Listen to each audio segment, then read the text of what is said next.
All right, we live. Let me check myself. Let me check my audio. I still got this dumbass boat picture. All right, yeah. Checking my playback, and we just kicking it in the live streams. I'm drinking Frisco. It's a cider because I seen it while I was in the store with my girl. I was like, I remember I was talking to homie from YouTube, and he said he really likes these. And I thought about it, and I was like, I'm gonna get these and drink them on live stream tonight. And that's what I'm doing. What's up, Xavier? You like the boat pick? Oh, word up. I picked that because I had no idea what I was doing when I was setting up YouTube, and it asked for this like default picture, and that's the one it had, and that was the only one I seen in there that I liked, so and that's why it's the one. I never like intended on that shit to work. ASDADLOL. I just said, yeah, I see Mr. Emoji. I just watched it, Mr. Emoji, where she was playing like that. She was talking about something, okay, governor, and all. She was dressing up in the black patent leather shit, and she had on heels, and like she didn't have a problem being object. Yeah, and you said like, yeah, she's loving being objectified. Yeah, yeah. Yeah, the objectify, yeah, the objectification. It's only a problem when they lose. That's the only time it's a problem. But yeah, I just watched the video before I turned this live stream on. I just watched it. Yeah, well, I ain't watched the whole thing, but she's talking about penises and all that. She ain't have a problem with it. It's fine. See, because that's from the video earlier I made today. That objectification is women being objectified is only a problem when the woman can't compete in being objectified. That's the only time it's a problem. Other than that, ain't no. Yeah, Mo. Yeah. I got it. Actually, Mo, I got a copy. I'm gonna show you because I was gonna go over it. Hold on. Let me. Yeah, Mo, I got it. Why the fuck? How do I get rid of that? I forgot how I did that. Oh wait, shit. Hang on. I got you. I got your question. I got your best of Patreon. We gonna talk about it in this. Hold on. Here it is, right here. Let me switch it, cause I got it ready. Hang on. Where is it? How I find this? Yep, here we are, right here.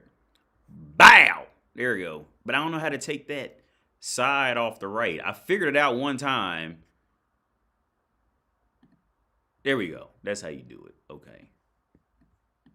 And you know what? I read this while I was waiting on my girl at the mall, because I always pick her up from the mall, because it's just so much faster for me to go in there and just pick her up than her riding up that tram all the way up here. Like it literally, I mentioned it before, how it's literally, I can go down there, pick her up, and bring her back up here faster than it would take for her to just ride it up one way. And on top of that, like, I'm just that type of dude. Like, if this just easier for me to get to you, like, I'm going to just get up and just get to you. I'm not going to like force you to meet me halfway, against all odds and shit like that. Well, for the guys who flew here and met me, like y'all know, like I'd rather come to you instead of having you come all the way and meet me. Especially if you don't know where you at.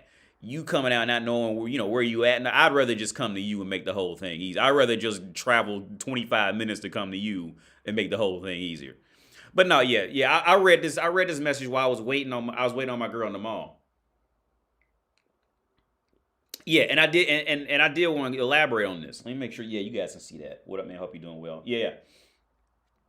So I definitely want to go on this. I'm gonna give it probably about 10 more minutes. Let some more people, if they want to come in. I don't want to leave. I won't leave a lot of people out. Same thing with women who complain about catcalling. Oh yeah. Because here's the thing. Yeah, the women. Okay, now don't get me wrong. I'm not Mark. Okay, my thing is there are some women who genuinely just don't like to be catcalled. At some point, like maybe it's just like really bad timing or some shit like that. But in the whole scheme of things, for real, women do prefer to be catcalled, even though it can be annoying at the time and shit like that. Because okay, for every woman who claims they hate being catcalled, give that shit about 15 years, 20 years, And then they be all sad, mad, and depressed because they ain't getting no attention from men. You know what I'm saying? But on the other side, like with the woman I covered it with, Frosk. Like I covered her earlier today, Frosk. You know, that shit has to suck to be compared, especially you just wake up in a bad mood that day or some shit like that. Like, I'm so not, putting it past the reality on that. You know what I'm saying? Like, you wake up one day, you just may not be in the mood to hear that shit. You know what I'm saying? So I'm not like saying like it's 100% right all the fucking time or 100% wrong all the time.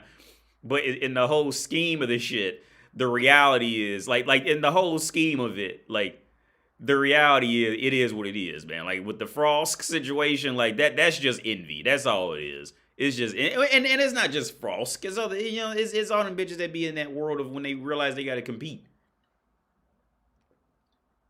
And compete on that higher level. That's when that's when all that frustration and envy comes out, man. I don't know what happened, man, but lately, I was falling asleep. Well, I fell asleep for about 45 minutes. And I drank some yogurt. Something about yogurt, man. That shit is making me super energized. Like, it's like I'm drinking an energy shake when I consume dairy products. I'm like, yo, what the? I'm like hyper jittery and shit. Like, what the fuck? I don't know what the fuck's going on with that. Because I was going to fall asleep. I was going to say fuck it and just sleep. But yeah, man. The girl with the dragon tattoo. Yeah. I remember, I think I watched part 1 of that shit. Poor old Machine Gun Karen doesn't look bonerific like Olivia Munn or Morgan Webb. Oh, she don't look good no more, Daniel? I ain't seen her in a while. I haven't seen, what's her name? Because Megyn Kelly, what's that bitch name? Is it Megan? That's not Megan. Megyn Kelly's that Fox News reporter. Megan Fox, because my girl, she likes to watch Teenage Mutant Ninja Turtles, and I didn't know this. In Czech Republic or in Italy, the Teenage Mutant Ninja Turtles, they called them, I don't know if this is just my girl just being a girl and just not paying attention, but from what she told me, they called them Teenage Mutant Turtle Ninjas. They called it backwards. Now, one thing I did find out on YouTube, so take it with a grain of salt, was that of all the Ninja Turtles weapons, Michelangelo's was actually viewed as like the most like dangerous for kids and shit. So like from what I've seen, I watched this thing on YouTube about the UK, how they edited out all Michelangelo's nunchuck scenes. Like if he was like swinging the motherfuckers, they edited that. Like when you watch the intro, they try to edit that shit out real quick. And on top of that, like they had like grappling guns and shit. Like I'm pretty sure it was a grappling gun too. I think they would edit that, or it was something with the grappling gun they edited out. Which I thought was pretty interesting. Which is interesting, on comparison of cultures and shit. You know what I'm saying? Like, the comparison of and what we view and how we view it type of shit. Because of our culture. I thought that was interesting. And interesting. But yeah, Olivia Munn, y'all seen that, Mr. Mo. That shit was wild. That shit, yeah, man. That's what I was saying in the video, man. You know what I'm saying? Sexism is only wrong when the woman can't compete. That's the only time it's wrong. If she can compete, ain't nothing wrong with it. You don't hear it. Like I said in my older videos. You see, you never hear about these Victoria's Secret models and all these bitches talking about sexual abuse and sex scandals until they done realize they done aged up too far and can't compete no more. And that's when all this shit comes out.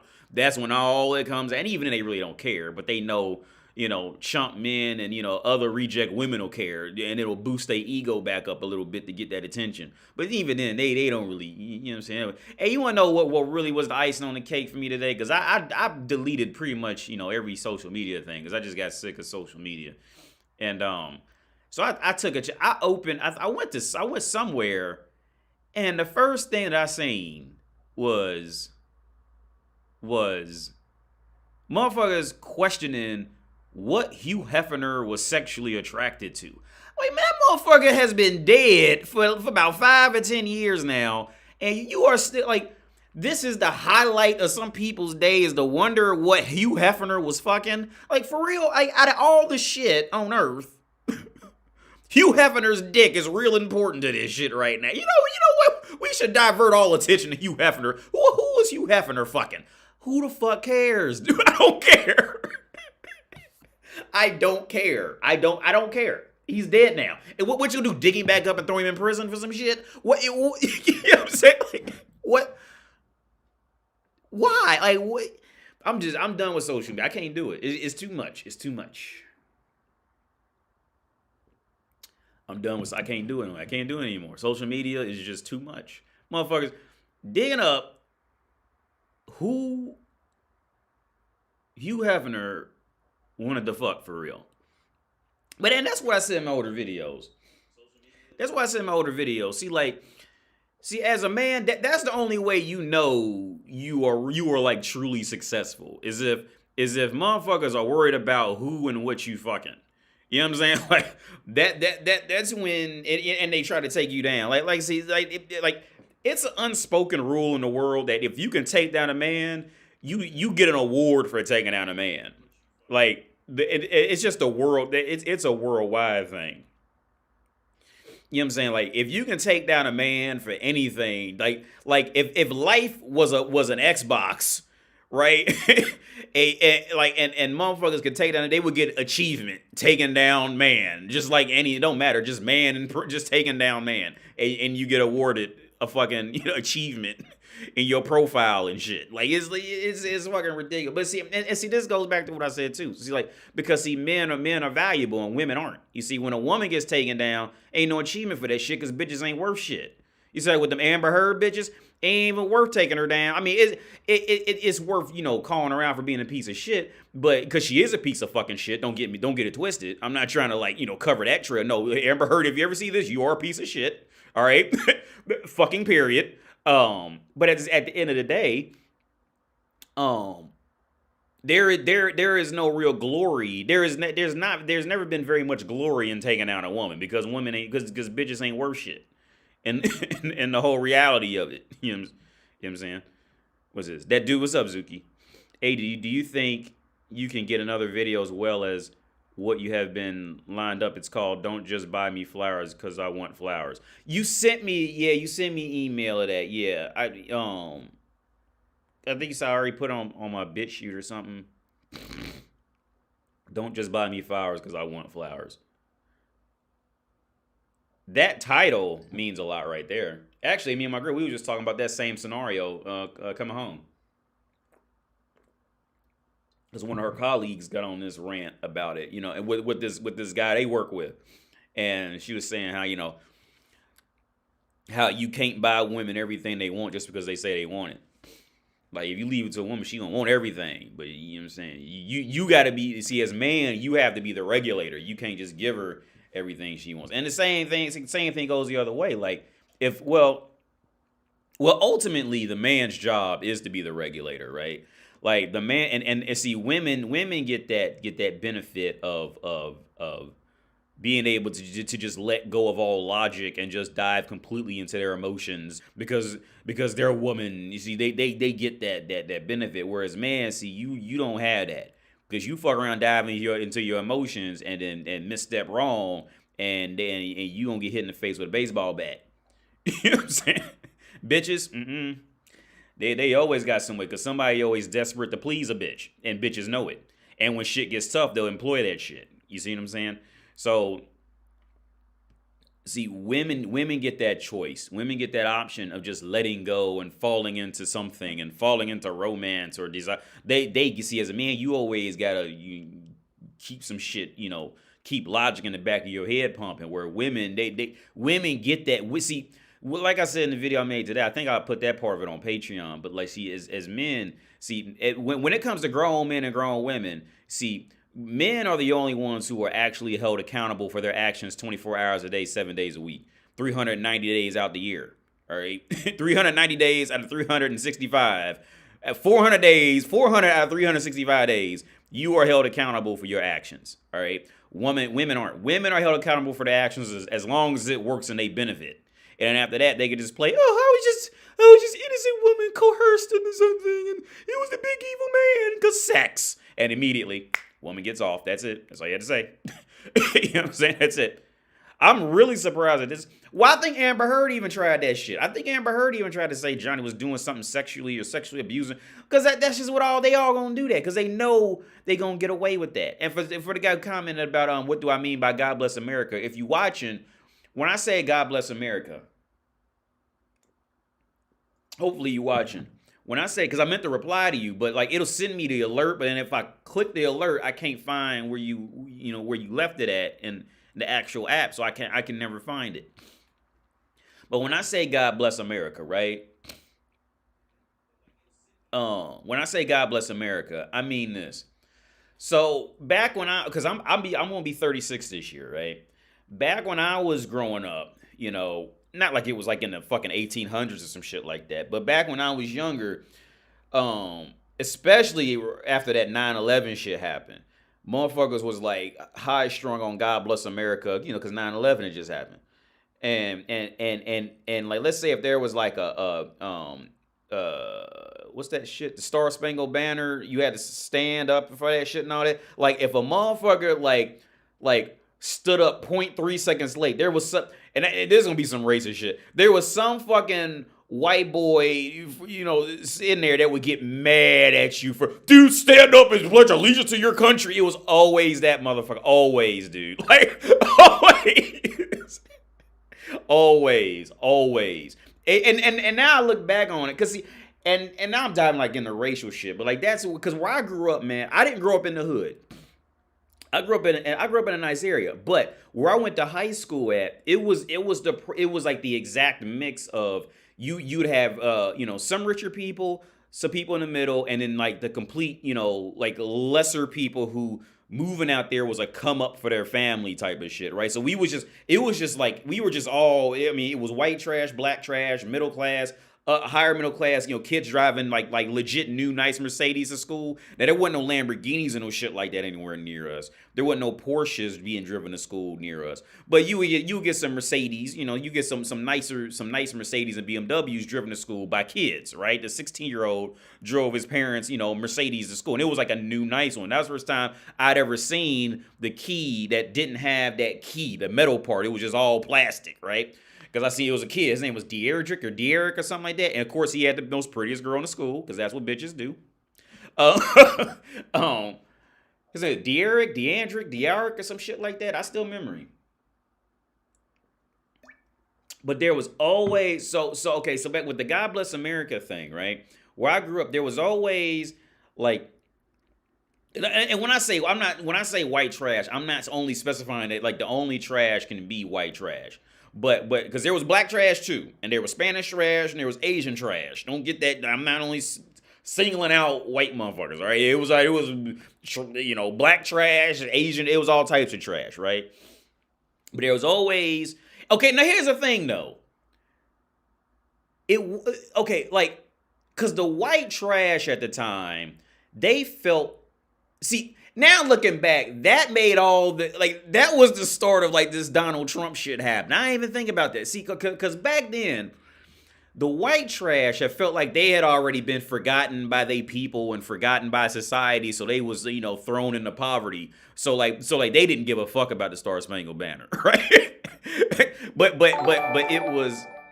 I'm gonna read this. I'm gonna reanimate this. Oh shit! I'm gonna reanimate it and read that comment. But what the ones who used to get mad, it was the ones who was like in the middle class who were good enough to go to the military, but they weren't really good enough to do a lot much more else in life other than work on some okay, when I say this, I'm talking like in the severely judgmental perspective. Like they wouldn't be allowed to go work in a law office or nothing like that. But they worked hard enough. They worked hard enough to buy them a little house, something like that. Like they family. It was them dudes. Those were the ones who would want to go outside and fight you for that shit because you stand up for Star Spangled Banner, or you stood up like a half a second late type of shit, right? So, but the Star Spangled and then the reason why he would get mad, he his logic at the time was, we'll stand up for your country. What, you don't like America? This is my country. I love America. So if you did or said anything after that, there was no argument because as far as his mind goes, either you're with me or completely against me type of shit, right? Either you accept what I say or you're immediately Hitler. So that's what I mean by God bless America. That was a high and it was really strong. I'd say in the mid to late 2000s, especially like after that 9/11 shit happened. Well, yeah. In the throughout the mid to late 2000s, where I grew up at, that was a big thing. That patriotism and all that shit like that. Because here's the reality of patriotism in the U.S. Patriotism can blindly give people purpose who essentially have no purpose in life. Because they have nothing else. So it's, oh, well, I'm patriotic. Like, this motherfucker is not patriotic, all right? But it's the easiest thing to say he is. And if you try to fight him on it, well, then you're not patriotic with him. So he's mad at you now. Type of shit. Like, the God bless America and the patriotism shit, it was one of them things in the U.S. It was one of those things, like I said, once it came up, you either had to be with them or you were immediately the worst negative you can be. It hit that thing. And when I say God bless America in the context of women, it usually comes in the form of woman did something awful or terrible in the name of something to do with sex, because the world sees it as, if a woman ever gets mad about sex, and especially if there's a man involved, the man is immediately wrong and the woman's immediately right. We don't ask any questions, nothing. The woman is immediately right. Immediately. There's no question. None. Fucking none. Right? That's what I mean by the God bless America thing. Like, if you even stand up and think half a second to question anything that happened in there, you are immediately a rapist, a pervert, an incel, whatever the fuck. And see, bitches love it. They bitches when they start falling behind an argument, they love that shit. They love it because it's their easy way out. And here's the thing: every dude who thinks he's fighting you as a man, like, that motherfucker's so dumb he can't see it. You know what I'm saying? Because he's working for validation, for the woman. For either the validation of her or validation of some woman in his life that hopefully one day the woman that he's trying to fuck in his real life sees what he did to protect other women and will give him more pussy and more attention and shit like that. That's it. God bless America. God bless America. Oh, what, you got something to say about it? God bless America. You got something to say? What you got to say? God bless America. And what? What, you got something, what, you don't agree? Oh, you don't agree? What, so you hate America now? Is that it? You don't agree? I said God bless America, motherfucker, so you better agree with me, or else you hate America. That's what it is. You're immediately in the wrong.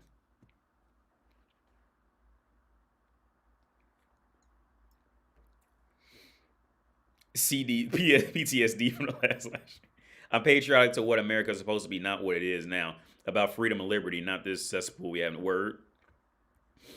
Yeah, in Ohio, we have all colors of trash. Yeah. Yeah, man. AD, how do I see them as a 6-year-old mixed with a German Shepherd? Why a German Shepherd? Because, okay, I use German Shepherds. I use German Shepherds because German Shepherds, from my experiences, German Shepherds were the best dogs that I came across who damn near how they say dolphins are. Like they almost, like, them motherfuckers are almost like little humans for real. Like, damn near how they say dolphins are like damn near human type of shit. Like, they thought processes are super. I'm sure there's other dogs who are better. I'm not saying like German Shepherd is the best, but that's just the best. That's on the top of my head. That's why I came up with German Shepherd. They almost like, but at the same time, like, okay, because dogs will be shamelessly indulgent in what they want, right? Whereas kids will show some shame type of shit. And also, like, they'll throw fits, and if something happens in public, well, like, the kid is usually the kid is always, in some sense right or something, because you just want the kid to shut the fuck up, so you can't, like, discipline the kid in public and shit like that, right? But because a lot of it's because you just want the kid. Everybody just wants the kid to shut the fuck up, all that shit. So that's why I use example of German Shepherd mixed with like a 4-year-old child type of thing, because it's like a perfect mix. These impromptu lives be right on time. Black can. I was working out last night, man. I was doing like dips and push-ups. My back hurts. I haven't been serious about working out. Like when I say and I'm not even serious now. I'm like, all right, but like I haven't really gone at working out in a while. Questioning COVID is the new God bless America now. Yeah, I agree with you, Mario. Yeah. Yeah, questioning COVID is the new God bless America. Yeah. If you mention anything against if you try to bring up any sheer sense of logic, like okay, this was the argument I kept getting in on Facebook. I think like literally look at the average, look at the total deaths before COVID and after COVID. And it's documented. It's documented over the last 100 years on worldwide deaths, and it's always going to go up. And for everybody who's on this COVID shit, they always like their whole fight is to bring up these theoretical written papers by some grad student, right? Because they know it'll get them views and all this shit, and people who wrote it is going to get them views. Their argument is always these theoretical ideas.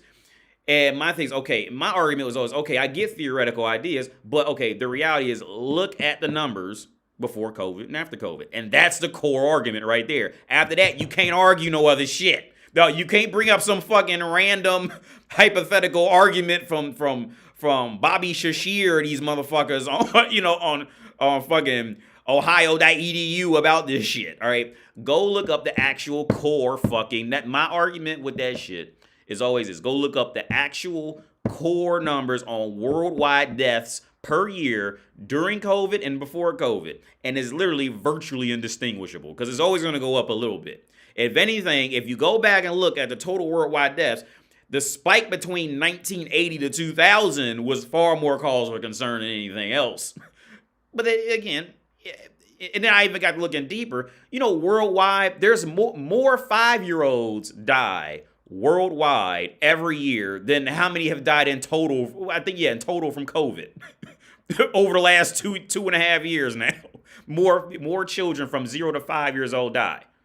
Right? I think it's like 7, 8, 9 million or shit like that. Right? I'm like, yo, like where the fuck? Why ain't motherfuckers flipping out about this shit? How come we ain't locking up kids' toys? How come we ain't locking up Toys R Us? Yo, for those, that's for the kind of OGs out there. Toys R Us, Johnny Toys. How come they ain't locking up these toy stores and running fucking riots in the street for small parts that kids can choke on and sharp corners and electric? Ain't nobody riding the streets for that shit. And them 5-year-old babies. You see what I'm saying? Like that's fucking crazy. But if you bring that up, it's crickets. Ain't nobody gonna say nothing. I think I better leave this argument. This motherfucker's making some sense. I don't want that. I don't want sense. I don't want logic. Logic and sense, yuck.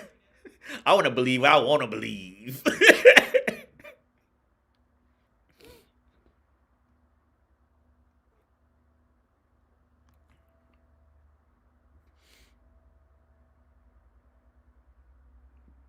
Sub player, always enjoy your content. Your sense of humor jives well with mine. Word up. Oh, let me read this. Okay, so hold on. Can I do this? I thought I could do it. I could replay it. Oh shit, y'all can't see that. Hold on. Let me do this. I gotta check my audio to make sure my audio's good. Cause remember last time I was fucking up. So all right, I got my. Because I want to put this question up in the public.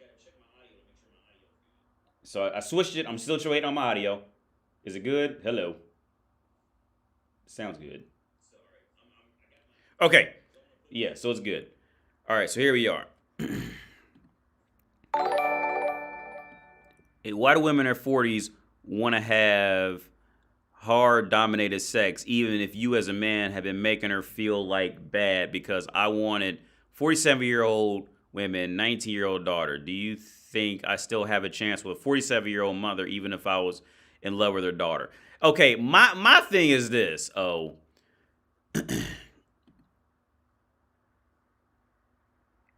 that 47-year-old woman, she knows you want to fuck her daughter. All right? She knows it. Actually, now this is kind of going on a stretch. We just gotta dive into like, that underage shit, fucking EDP. I ain't want to roast EDP like that, but I got to because this is my sense of humor. I know motherfuckers out there roasting me. I already know somebody out there is roasting my ass. I already know it.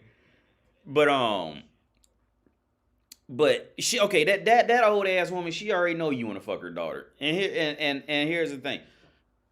Like if it was to happen and you was to go ahead and do it, end up fucking her daughter, like she couldn't even be mad at you for it. Like I remember when I was with my ex-wife, that's what happened to one of her friends. One of her friends was like that. One of her friends was like 45, 46, some shit like that, and she had a daughter like that, and she was dating this guy, and the guy ran off with her daughter. And like if you bring it up, talk about it, yeah, like she knew, like her name was Lenka. The mother's name was Lenka. I never did meet the daughter who ran off with her ex-boyfriend. But yeah, she knows you want to fuck her daughter. She knows, dude.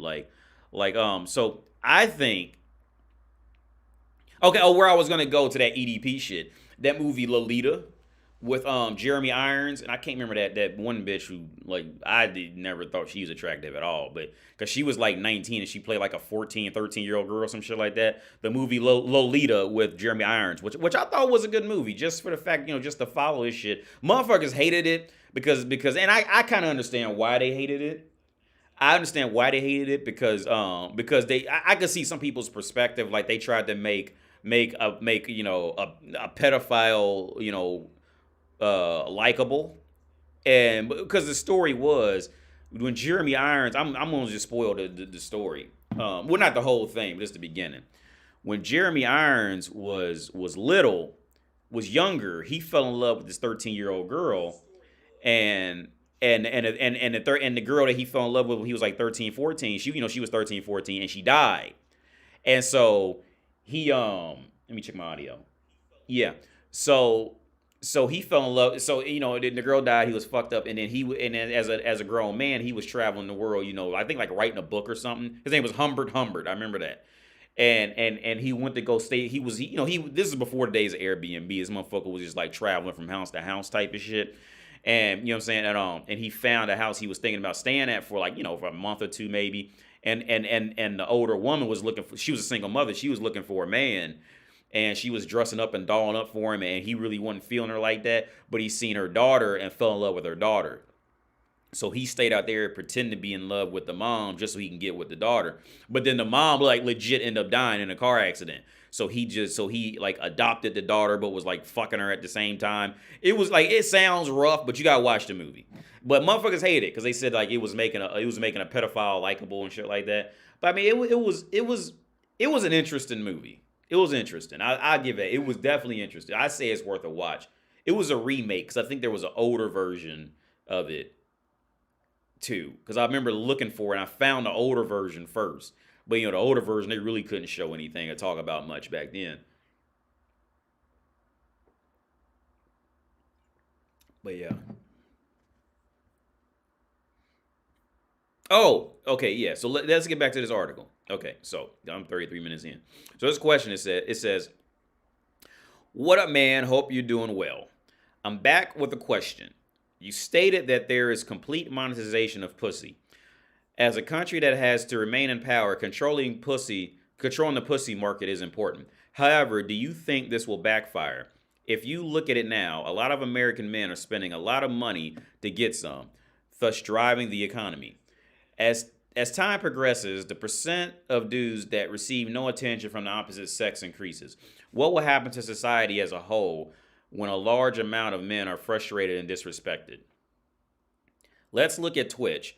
Pokimane gets away with watching full movies and not doing anything productive. A lot of guys defend her and do not hold her accountable.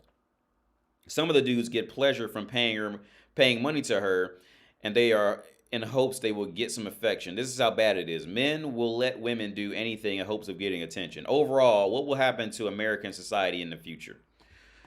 My opinion is this, man. My opinion on what's going to happen is if you keep if not you, but if society keeps letting women get whatever they want, like they're going to, like, woman's primary directive in life is to be on self-destruct mode. Like that's just number one thing you always gotta remember with bitches. Like they woman is not made to sustain anything for too long. It's just in her nature. It's her nature. She's not made to sustain anything of value for too long.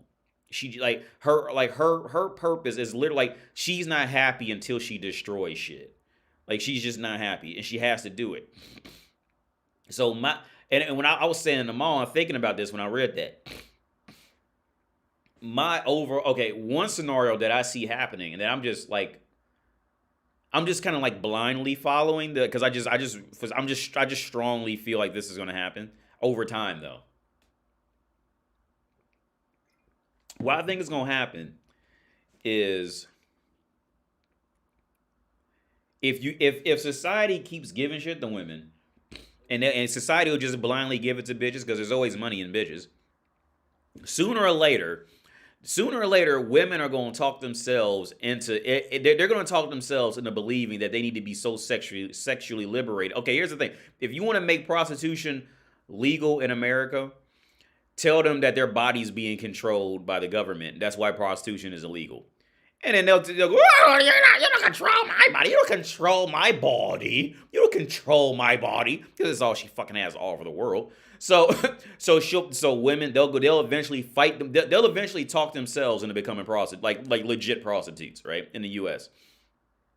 But then I think what'll end up happening is they'll all end up doing that shit. Like anything woman does, just give it enough time, it'll backfire. Just like that Akon song, like, Pippin got harder because hoes got smarter. Yeah, they get a little smarter, and then men realize what's going on, catch up, and check them and put it back in their place again. Throughout history, this is what man has always done, because women ain't made to, for one reason or another, that women are not made to lead shit for too long. They don't want to. Then that's the primary, situation. But my thing is this: what will end up happening is they're going to talk themselves into fighting to legalize prostitution, because again, women doesn't think longer than 2 or 3 steps in the future. That's why more times than not, women are going to be awful at chess. More times than not, unless you're talking about interpersonal dynamics, where you're talking about like out there in the real world, they're awful at chess maneuvers, right? So they're going to fight them. They're going to pigeonhole themselves mentally into thinking that, that they should be able to charge to be completely legal prostitutes in the U.S. And that's going to have other. I just thought of a few sub arguments in that of like why that'd be good and bad for both sides. But after that, what'll happen is the market would just be completely destroyed, because what'll happen is you're going to have a few women who will get away with charging $1,000, $2,000, $3,000, $4,000, $5,000, for sex and to live with her for a few months. But the overwhelming majority won't be able to do that. So what's gonna happen is, especially when you go to hoods where these bitches $500 is a lot of money to them. Look, they'll do it for $100, and it'll just drive the market down. Because what'll happen is, see, even them pretty bitches, see, only one dick can only fuck enough bitches. It can only fuck so many bitches, right? So them bitches gonna be sitting around waiting in line to get on with this, with this dude who's willing to spend $10,000. But see, can them bitches hold out long enough to wait for that? And they gonna end up, what'll happen is the bitches in the hooker game, they gonna get tired of waiting on him, and they gonna start fucking with the regular dudes, and the regular dudes will start teaming up and realize, oh well, if you do this, you get lesser and lesser, and blah blah blah blah. And then we gonna end up back where we started from, from the beginning. Women realizing they place, trying to find some man to actually protect them in the world and all that, and they essentially gonna go out looking for a pimp, to run and own them in some kind of way, husband or pimp.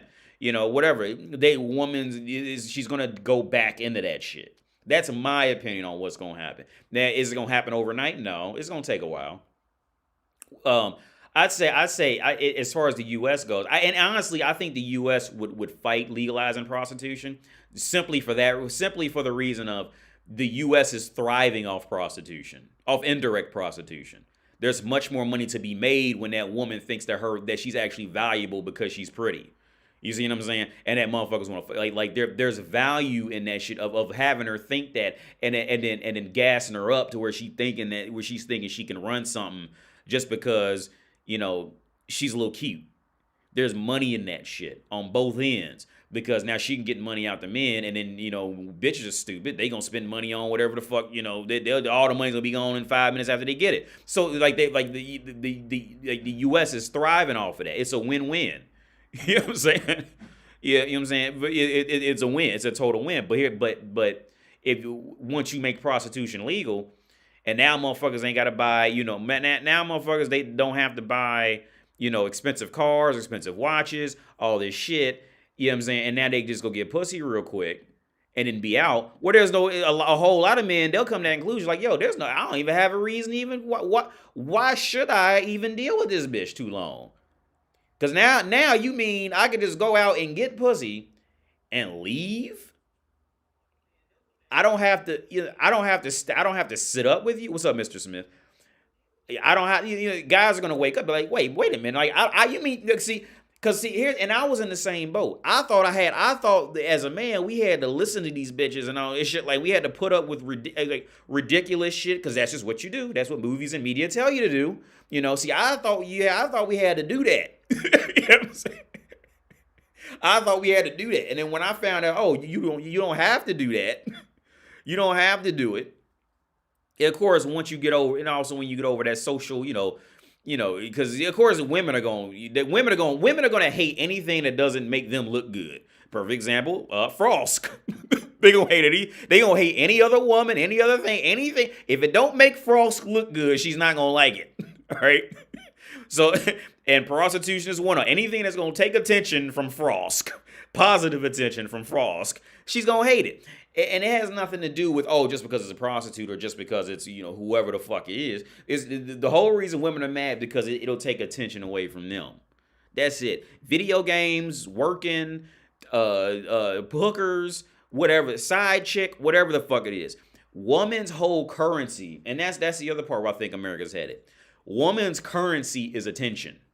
All right, and at this point, the U.S. has been so beaten down by feminism to where the men have become feminized, and so it's this whole feminine situation where I think the next step is currency. Attention is going to be the next form of currency in the U.S. If not, it's not spread out to the rest of the world. I think it'll slowly spread to the rest of the world, but in the U.S., attention is going to be the next form of currency. Attention is that's going to be the next form of currency.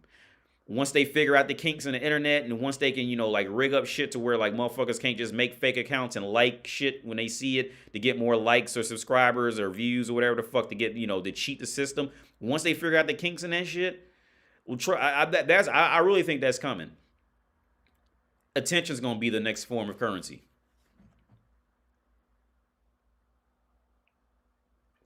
Frost was hating on Morgan and Olivia. Oh yeah, man. Fraud, yeah, like and the thing is, should I stop chatting with this girl? Elliot says, "What girl?" Hold on, let me go back up in the comments. Mentor says, "I'm trying to move to Thailand, hopefully indefinitely. If you can't win the game, sometimes instead of playing the option is to play another game or create your own home field." Yeah, I agree with you. And see. And see that opens up this whole other thing too. Hold on, let me open this window real quick.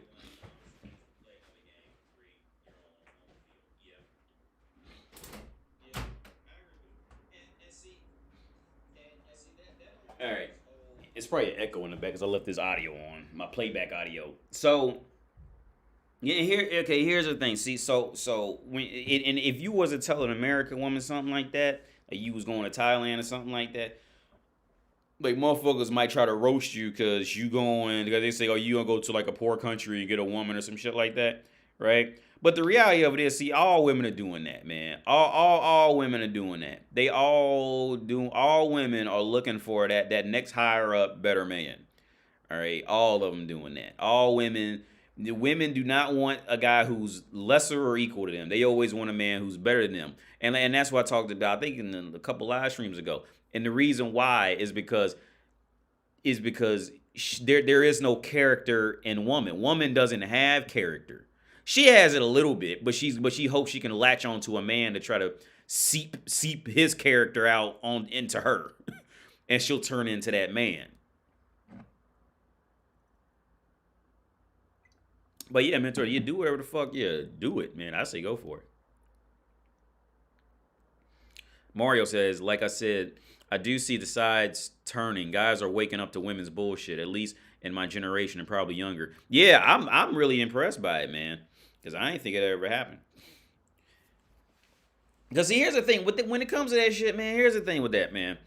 Motherfuckers, see, it was always known that women are on some bullshit, but society always caters to women's emotions far earlier and far quicker. So like women could always come together in these little women's groups and talk about men, and that's all women, when they get together like that, that's all they do is sit up and talk about men. That's all they do. Whenever they go out, hang out together all night, drinking wine, all that, either they're going to go get some men or they go sit up somewhere and talk about men. That's all they do. You know what I'm saying? But guess what? The second men start doing it, the second men start coming up with groups and all that, oh yeah, you must be whatever, insert degrading name here. You see, because society's always gonna give that to women. And here's the thing: if women were legitimately moral about shit and realize, you know what I'm saying, and actually wanted equality, they would accept it. Yeah, that's what we do. Okay, let's stop doing it. But they don't do that. Why? Because they don't have these like when shit hits the fan and their emotions are put on the line. Oh, logic and morals, that goes out the window. They just want to feel good at that point. You see what I'm saying?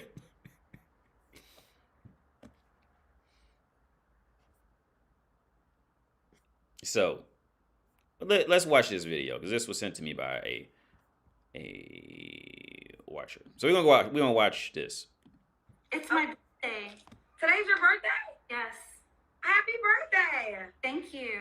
What are you doing for your birthday? I just got back from having a nice dinner with my daughter, and probably for the rest of the evening, I'll be masturbating and manifesting love in my life.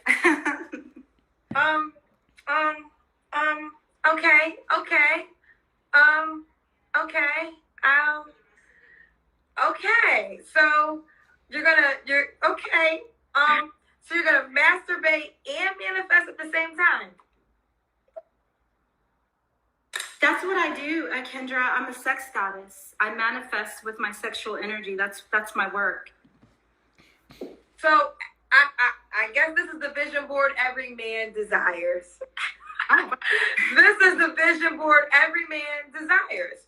So I've heard of masturbating, obviously, and I've heard of manifesting. I don't think I just ever heard of you doing both at the same time. So how does that work? Well, about 10 years ago, I had a hysterectomy and I died and came back to life. And when I came back to life, the voice that spoke to me when I died started guiding me on how to make love to my husband that I was married to. And it told me to visualize while I was on top of him making love that whatever issues he was dealing with or that things we wanted to accomplish, imagine that while I was on top, everything was already, taken care of. So I would journal and then write down the date that I did the exercise and the date that it was fulfilled. And then months later, my husband felt it, and he said that scared him. The energy inside of my pussy scared him. I said scared it, scared him. And so I started doing through masturbation. Eventually, we divorced, and I continued doing this. And the voice told me to tell people on Facebook. A woman discovered me, and I started doing a tour called the Parish Blair Love Affair for about 4 years. So I literally manifested a tour, a sponsor. I was in Ebony magazine, and the only thing I did was stay home and masturbate and visualize. Like I literally, that's my work is giving my testimony and masturbating in front of groups and teaching. Also, you masturbate in front of people too. Yes, I do. Okay. So I don't think I got your name. I know you have tried to be on the show several times. We didn't have. Hold on. We didn't have good Wi-Fi in the past. I'm nervous. Let me finish talking, please. Let me set it up correctly. So the backstory is she's tried to be on the show a couple times, but we always had Wi-Fi issues. So this is her third time. We actually have great Wi-Fi. It's her birthday, and here we are. So what's your name? name is Paris Michelle Blair. Paris Michelle Blair. How old are you? I just turned 51 today. Happy birthday. That's right. 51 today. How many kids do you have? I have 3 sons and a daughter. How old are your children? One will be 30, the other one will be 26, the other one will be 25, and the other one will be 18. Are they all by your ex-husband? I have my older children are with my first husband, and my second husband and I raised my youngest son. Okay. So I have a question before we go forward, because you said you are a sex goddess. You are you manifest via masturbation. Are you single by choice? Single by choice. I have been for several years while I was touring, but now I'm open to connecting one-on-one with someone. So you desire to be in a relationship again? I do, yeah. You do? Okay. So and you are a sex goddess. So that's how you get paid too. Yes. Okay, that is how she gets paid. So what is your birthday? So you are, look, I'm sorry. You threw me off.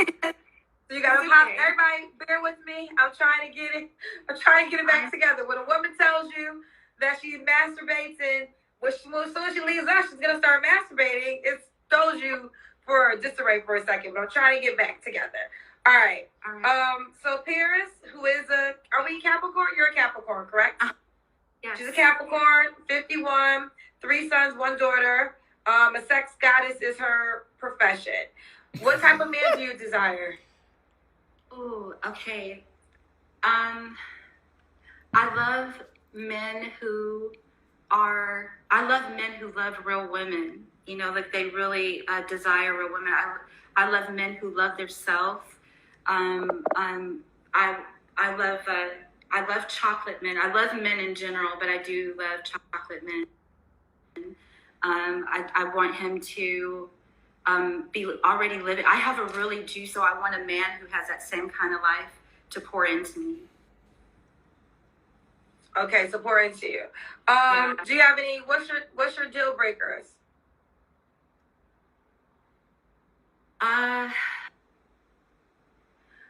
Someone who doesn't want me. It's a deal breaker. If you don't want, if there's someone who wants me to change, they want something other than what I genuinely and authentically am, that would be a deal breaker for me. Okay, that would be a deal breaker for you. Does the guy have to be? Where are you calling us from? I'm in Houston, Texas right now. Okay, is that where you live? Yeah. Do you want the guy in Houston, Texas? I want his as close as possible, yes. So Mario says, why are these chicks so obsessed with signs? Man, because, okay. See, when bitches do these signs, okay, when women get into these signs and shit like that, they all, like, have you ever noticed, especially when women start getting older, like they always dive into this, energy and signs. See, that's because they never knew anything the entire fucking time. They were getting by off of looking attractive, fucking, and waiting for the man to do something so she can react to it. That was literally her entire life. So she has no base of logic. There was never any intelligence in there from the start. All right. Yeah, and it's always when they start getting older. It's always when they start getting older, dude. It's always when they start getting older. It's this energy because they don't have, see it, and it damn near fits into like religion shit. Like the more obscure, the more mysterious it is, the more they get like attached to it because there's no actual definition. So they don't have to actually feel like they had to learn something to understand it other than read half a page in size 52 font. It's like double spaced, and I think, I've now been formally educated in the field of astrology. Now I know Capricorn. You know what I'm saying? Like, you ever notice that it is always when they start getting older. It's always that shit. It's like if I had to guess, it feels like it's this desperate plea.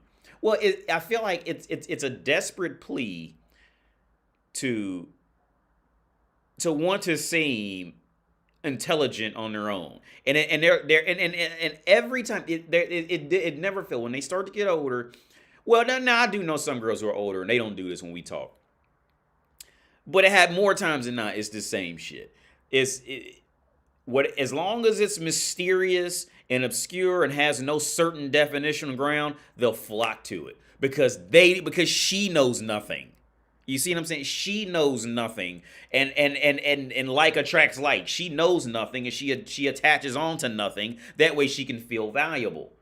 It's this desperate plea because up until now, anything of any importance and interest was literally siphoned off from whatever man she was with. You see, because there was nothing within. It's truly outside of hi, baby, outside of all that. When I talk about like actual knowledge and hobbies and skills, there was nothing in there. So, well, what do? When you end up getting older, you've aged out, men are chasing the younger, prettier women, you got nothing left, what do? You go get around something like you. You get around a bunch of nothing and try to build value off of it. Because the only thing that was something was having hips and some holes and some long hair. It's the fucking, it hurt me to say, because that's somebody's mom, right? But it hurts me. It hurts me to say this shit. As far as I know, my mom didn't do that shit. My mom she had a master's degree. And she was like serious with that shit. My mom played accordion. She played music. She sang. Actually, I had her accordion. I wonder what happened to it. She played an accordion. Accordion is hard to learn too. You don't just pick up and teach yourself that real quick. Like that whole left side. I think it's the left side. Yeah, left side with them buttons on it. That's rough. And she can play that shit.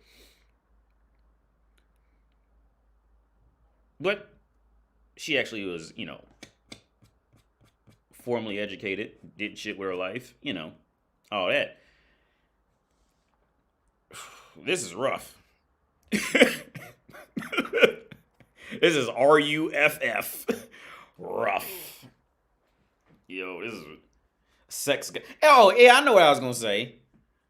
So y'all remember, okay, whenever you want to think about how crazy, if you ever want to think about how crazy a woman is, imagine whatever she's saying. Imagine if a man had said the same shit.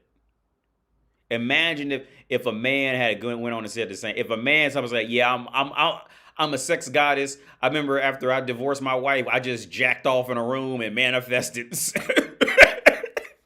Could you imagine what society would have done to that motherfucker and any woman? You see that's the benefit women get because the woman always has a space as long as a woman's fucking, she always has a space somewhere. You see, man really can't do that unless he's got a certain swagger about him, independent swagger. He gonna immediately be a creep. Like I said, if you ever want to measure if a woman's crazy and how crazy she is, just imagine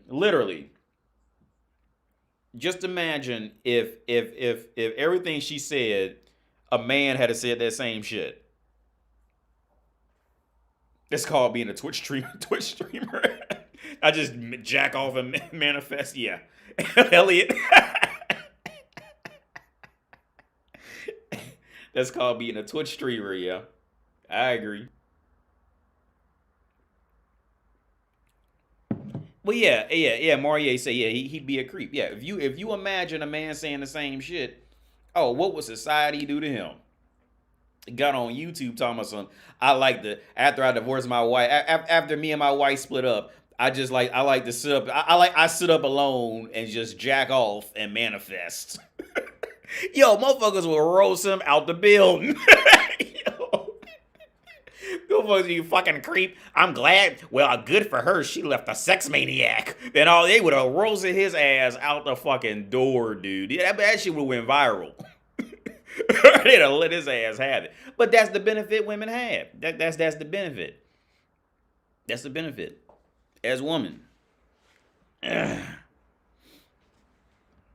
Dude would have just been called a porn addict. Oh yeah. He would have just been called a porn addict. Yeah. He'd have been anything negative. Society would not hesitate to roast him for it. Oh, society would not hesitate. They'd have put that motherfucker on the news and all type of shit. Look out, I heard he likes to stare at women in the park. I might want to watch out for him. Because he likes to jack off all the time. He said it on YouTube. You know what I'm saying? That Mr. Modi says, AD, could you also say that zodiac signs take away accountability too? Yeah. Because I know someone would be like, on the reason I act like this because I'm a Gemini Scorpio. Yeah. Mr. Emoji, yeah. It's a way to take away, it's a way to take away accountability. Great fucking point. I didn't even think about that. Some people live life without inner monologue, not thought of self. So the outside is a self, and when it leaves, they have nothing left. Yeah. Well, yeah. See, and mentor, yeah. That's just what for most women's lives. That's what it is. All that woman's life, especially in the earlier years, is okay. As long as I just got makeup, long straightened hair, and take a fucking bath. That's it. You know what I'm saying? Like, and that's enough to get them back up and into something. And see, that's why when women get older, like that, it hits them a whole lot harder because now they finally facing, they're finally coming to terms with what men grew up with, the entire time, immediately being rejected or just, they may not even rejected, but just passed over for something better. Woman's not used to that. She's not used. She's used to at least being able to get something just because she walked down the street as a woman and somebody was horny. Simple as that. So when it's like the older they get, the more they got to do these mental gymnastics, man. It's hard, and to be honest with you, like it really hurts. It hurts to watch them like that because it hurts because they genuinely don't get it. You know what I'm saying? Like it's like when you watch women go through that, like they genuinely don't get it. It's like watching a child go to the doctor or like the hospital and having to, get shots and shit or get surgery. Like, motherfucker, we always but that kid has no understanding of it. So they crying and they fucked up and they going to temper tantrums. You got to drug them and shit just to get them to sit down and stop from crying. That's how it is. When women finally face that real world and real rejection, that shit is mind crushing to them. Well, Frost. she fucked around and ended up in that arena with fucking Olivia Munn. She wasn't supposed to end up there. She was supposed to end up. Okay, if and here's the thing. Back to talk about Frost. Okay. See, and that's why I titled it the way I did, like using envy as a manipulation to make men sound evil. Okay, the reality is this, man. Because she's trying to blame it on comments and all this shit like that. Okay, even if it was no comments or something, she would have eventually gotten mad on her own anyway, because she got to sit up in that arena of woman, and she ain't gonna make that cut. She made the cut initially, right?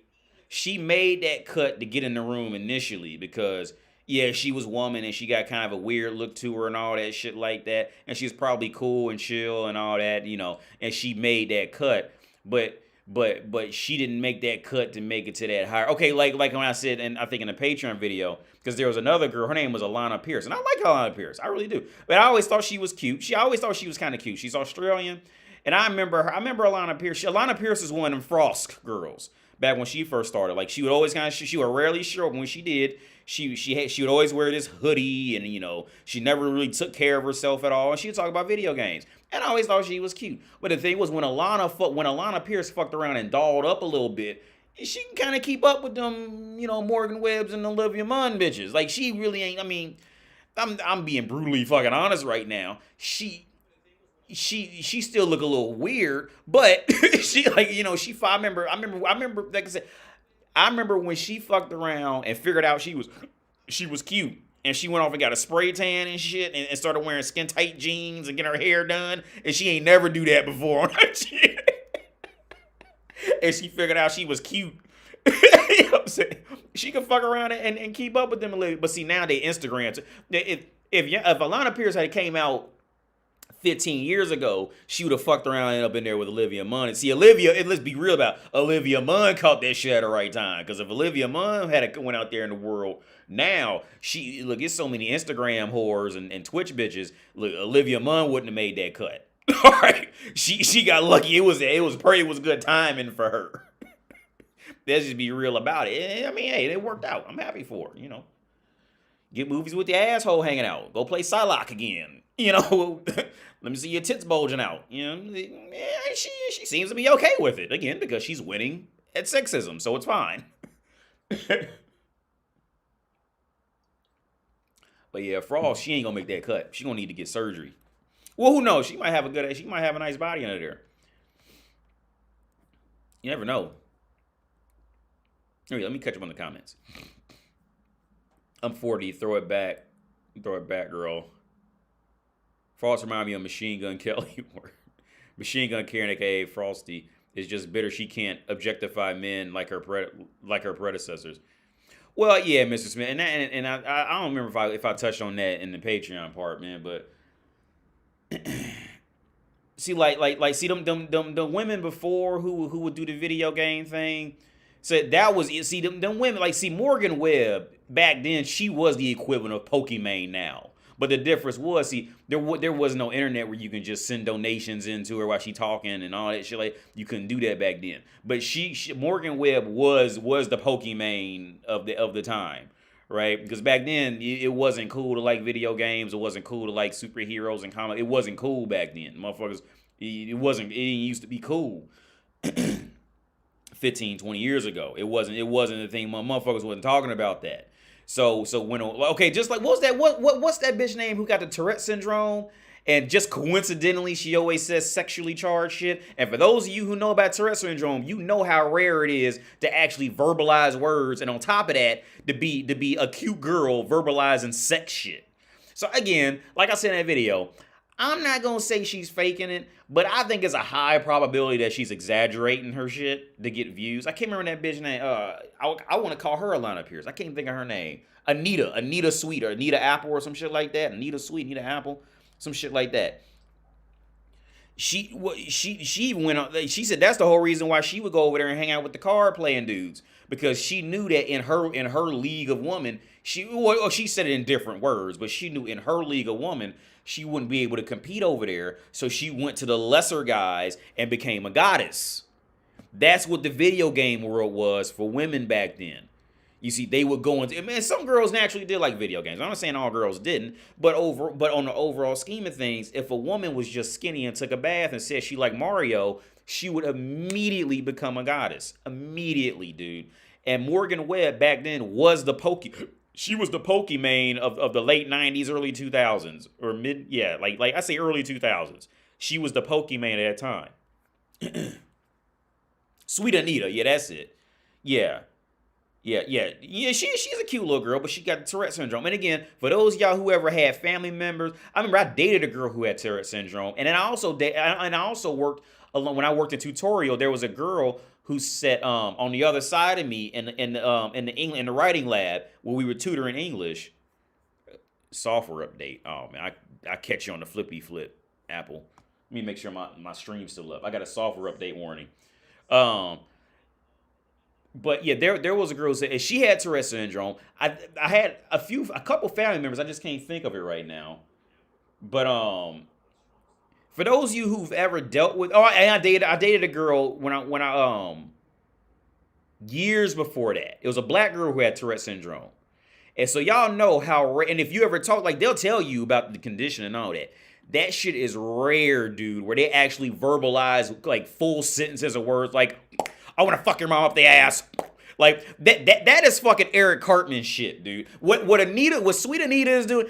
Go back and watch that South Park episode when Eric Cartman he thought he found a golden ticket because he can cuss and say whatever he wanted, and he wouldn't get in trouble for it because he's a fucking 9-year-old kid. So when he found out there was a condition where you can say fucked up shit and not get in trouble, he started acting like he had it, but he couldn't control it. And he actually started doing it on accident. Like, I peed my pants when I was 9. Like, he couldn't stop it. I'm not gonna go ahead and say Sweet Anita is completely lying, but I'm gonna say this: It's a high probability that she's doing that Eric Cartman shit and getting paid off that. All right.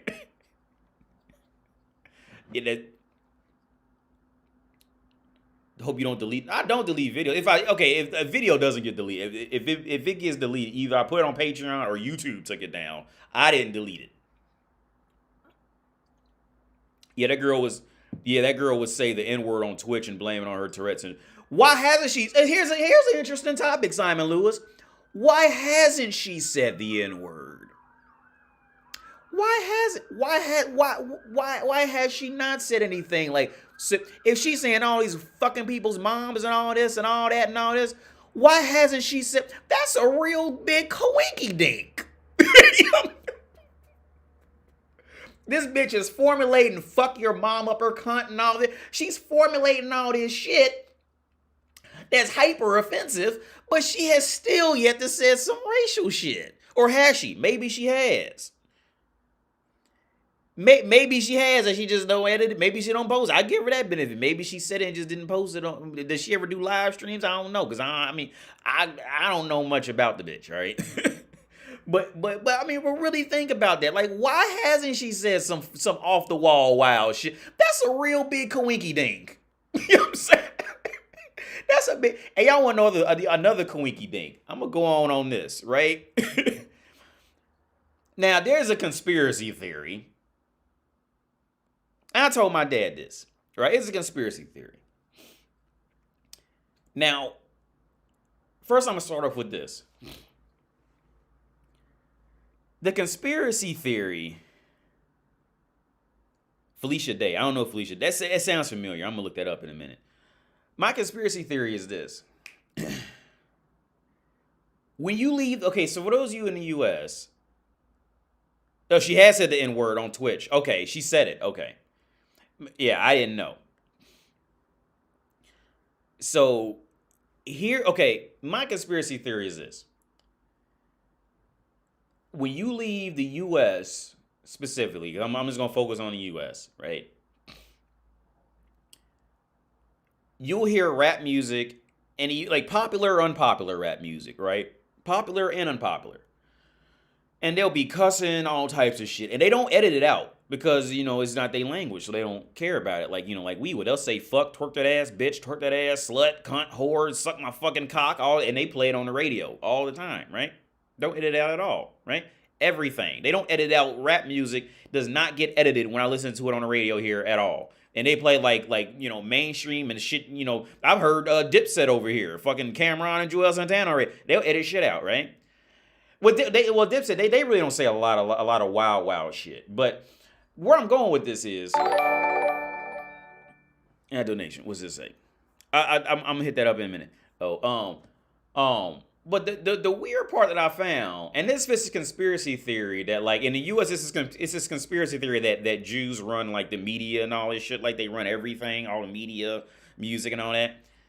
So I was listening to the song and watch my YouTube get shut down for this shit because I'm gonna say the word. I was listening to Michael Jackson's "They Don't Really Care About Us," right? And you know the part where he goes, all I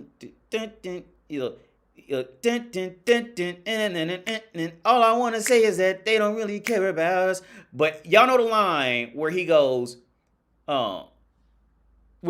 don't you black or white me. All I want to say is that, he says, kick me, kike me, don't you black or white me, right? That's the lyrics to the song. But the word kike is a slur against Jewish people, right? And when I remember I pulled up the Lidl. Lidl is this grocery store over here, right? I just pulled in, I was listening to it, and they edited it. It was edited out. It said, kick me, don't you black or white me. All I want to say is that they don't really care about us. I'm like, yo, they edited out. Out of all the words I've heard, like literally, you can watch, because they'll have these little dance teams and in Prague or in these villages, and they'll have like for real, dude, they will have fucking 10-year-old girls dancing to a song going, twerk that ass, bitch, twerk that. I'm like, yo, do these motherfuckers know what they even saying right now? Like, they don't care. And out of all that, they edited out the word kike. I'm like, for real? Like, And I was so taken back, I had to Google it to make sure I even knew what the word meant. Right? Like, am I tripping? But then it was edited out. And I'm like, what the fuck? Maybe that conspiracy theory is true. Because, yo, these motherfuckers don't even, and I asked my girl, like, do you even know what that was? She didn't even know what it means. Right? I said, no, that's an offensive term against Jewish people. And it was edited out in an English song over here. And they don't edit shit out. They don't edit anything out, dude. Like, they'll play anything. And out of the 5 years I've been here listening to the radio, that was the only time I've ever heard them edit an American song. Oh, word, Elijah? And easy, speak easy. Yeah, I was like legit taken aback. I was like, fuck. I was like, what? And because I had to Google it to make sure I wasn't tripping. Shit, I was mind blown about that. That's just my rant about that shit. The conspiracy theory. Because at this point, that fed to the conspiracy theory that I grew up with. That Jews run all the media and all that. I think I got it, Mo. I think I got it from South. I think I got the understanding from South Park, because Cartman probably called, cows. He probably called it. Said that to cow. Let me read the. Oh, thanks a lot. What's your take? It says, what's your take that DJ Khaled used the N-word? He's saying bitch ass, and everyone thinks that he's this. I said this in a video a while back. I do not. I wonder. Okay, here's the thing. I'm not comfortable with it, and I'm sure other black people aren't comfortable with it. I'm sure I'm not the only one. I'm sure other black people in the business ain't comfortable with it. You know what I'm saying? Like, but it's kind of thing like, well, he's making money, so I just deal with it. But like, motherfuckers really don't like him for that shit. You know what I'm saying? Like, and I think at the end of the day, it's kind of like, well, he's selling records, so okay, cool. You know what I'm saying? But here's the thing, like I'm not in.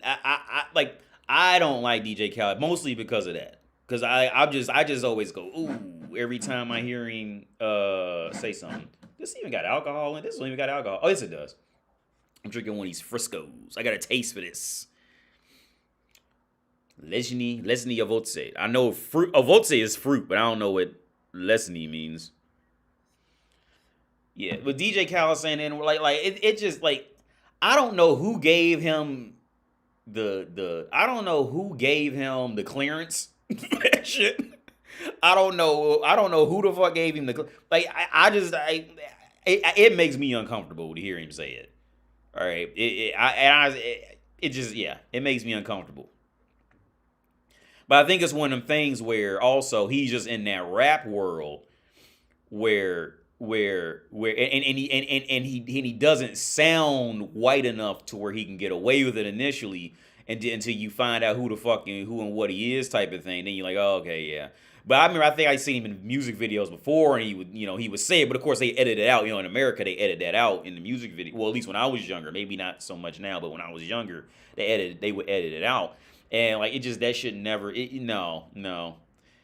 And see, that's one of them things like okay, remember that last video I talked about where I said like white bitches didn't like to twerk or didn't like having shapely asses until Miley Cyrus twerked on stage, and like all the white bitches got in a room and said, I think it's okay now. We can twerk. We can like big butts now. After Miley Cyrus did it on stage. I think that the black people in the industry, they come together and say, okay, this motherfucker's selling records, so we gonna let him get away with this shit, man. But this shit ain't cool. All right, we just gonna just act like we gonna treat him like Skippy, like Skippy. Like just tell this motherfucker what everyone here, just get him whatever you want, just tell him to get the fuck away from us. All right, then you know what I'm saying? That's what, if I had to guess, that's what it is. He got paperwork. He got too comfortable. Yeah, I'm with you, man. Be careful, they always listen. Oh, yeah, I'm sure. But yeah, it's just, man, that like I know, like with him, DJ Khaled, I'm not comfortable with. I'm just not comfortable with it. Does he even rap? I don't even know, cause I know he yells his fucking name on everything. What the fuck is he actually a DJ? What the fuck does he even do? Because I don't even pay the motherfucker no attention. Because I never liked him for when he would try to say, like, I would catch him say the N-word. I just immediately wrote him off as, you know, a fucking joke. I mean, I'm sure he's making millions. Go do what you do. Like, I wrote him off as, you know, somebody I'm just not going to pay attention to, personally.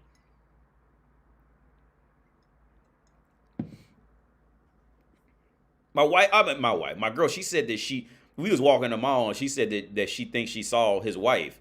And the first thing I said was, how did you know he was even married? Like, I ain't know that motherfucker was married. I mean, I don't even go looking for this shit.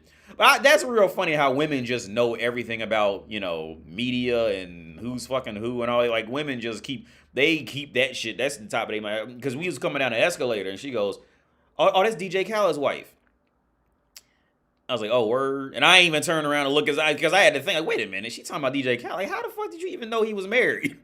And how'd you even know? How did you even know to recognize this bitch when you see her out in public? Like, I probably done walked across a few stars and they even paid this shit no attention.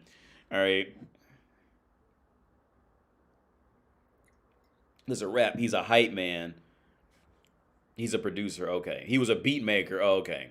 Max used to call me her little brownie. Like, what the fuck?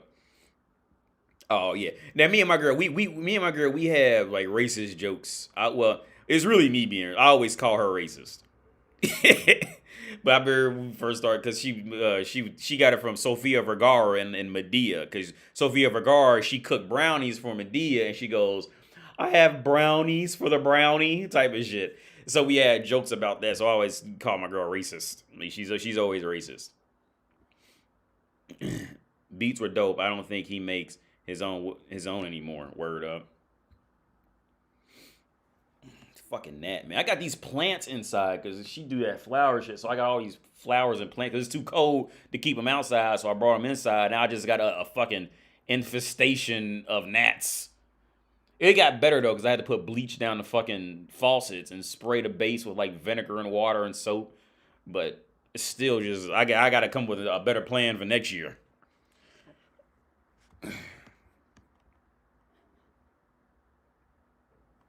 I never heard him say. Elijah, he did. I want to say earlier on he did. I want to say earlier in his career, he probably, at some point, I can't remember exactly when or where he did, but I remember he would say it. And it just didn't rub me the right way at all. It just never rubbed me the right way. But yeah, oh yeah, so let's go back to this shit. Let's play this video. Okay. So she desires for you to be as close as possible. Okay, I'll try to maintain. I see you are a firecracker over here, Paris. I'm a goddess of sex. She's a sex goddess. Okay, she's a sex goddess. Paris, ooh, child. I gotta ask this question. This is the first time I don't want to ask this question. Usually I say people do have to answer it. I actually don't want to ask it, but I'm gonna ask it because it's the question I ask everyone. You don't have to answer. Right. I'm quite sure you will. Check. When was the last time you was intimate with a man? February of last year. So wow, you're a sex goddess. You haven't had sex in a year? I decided that I wanted to focus all of my sexual energy to manifest the man. And instead of having sex with a man, I wanted to have sex with myself to clarify the vibration, to draw the right frequency in. But prior to that, I traveled the world with swingers and open lifestyle people. So I was doing a documentary about love. So I had an opportunity to have so many beautiful sexual experiences, and I learned a lot about love. So I decided that it wouldn't kill me to take a break and focus my sexual energy on one person.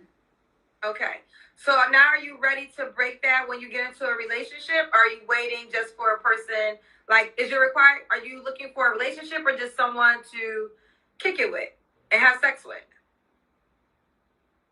No, I'm fortunately, I'm not, I've gone beyond kicking it. I literally, I'm not just saying, I know I sound naughty, but I use my sexual energy to manifest.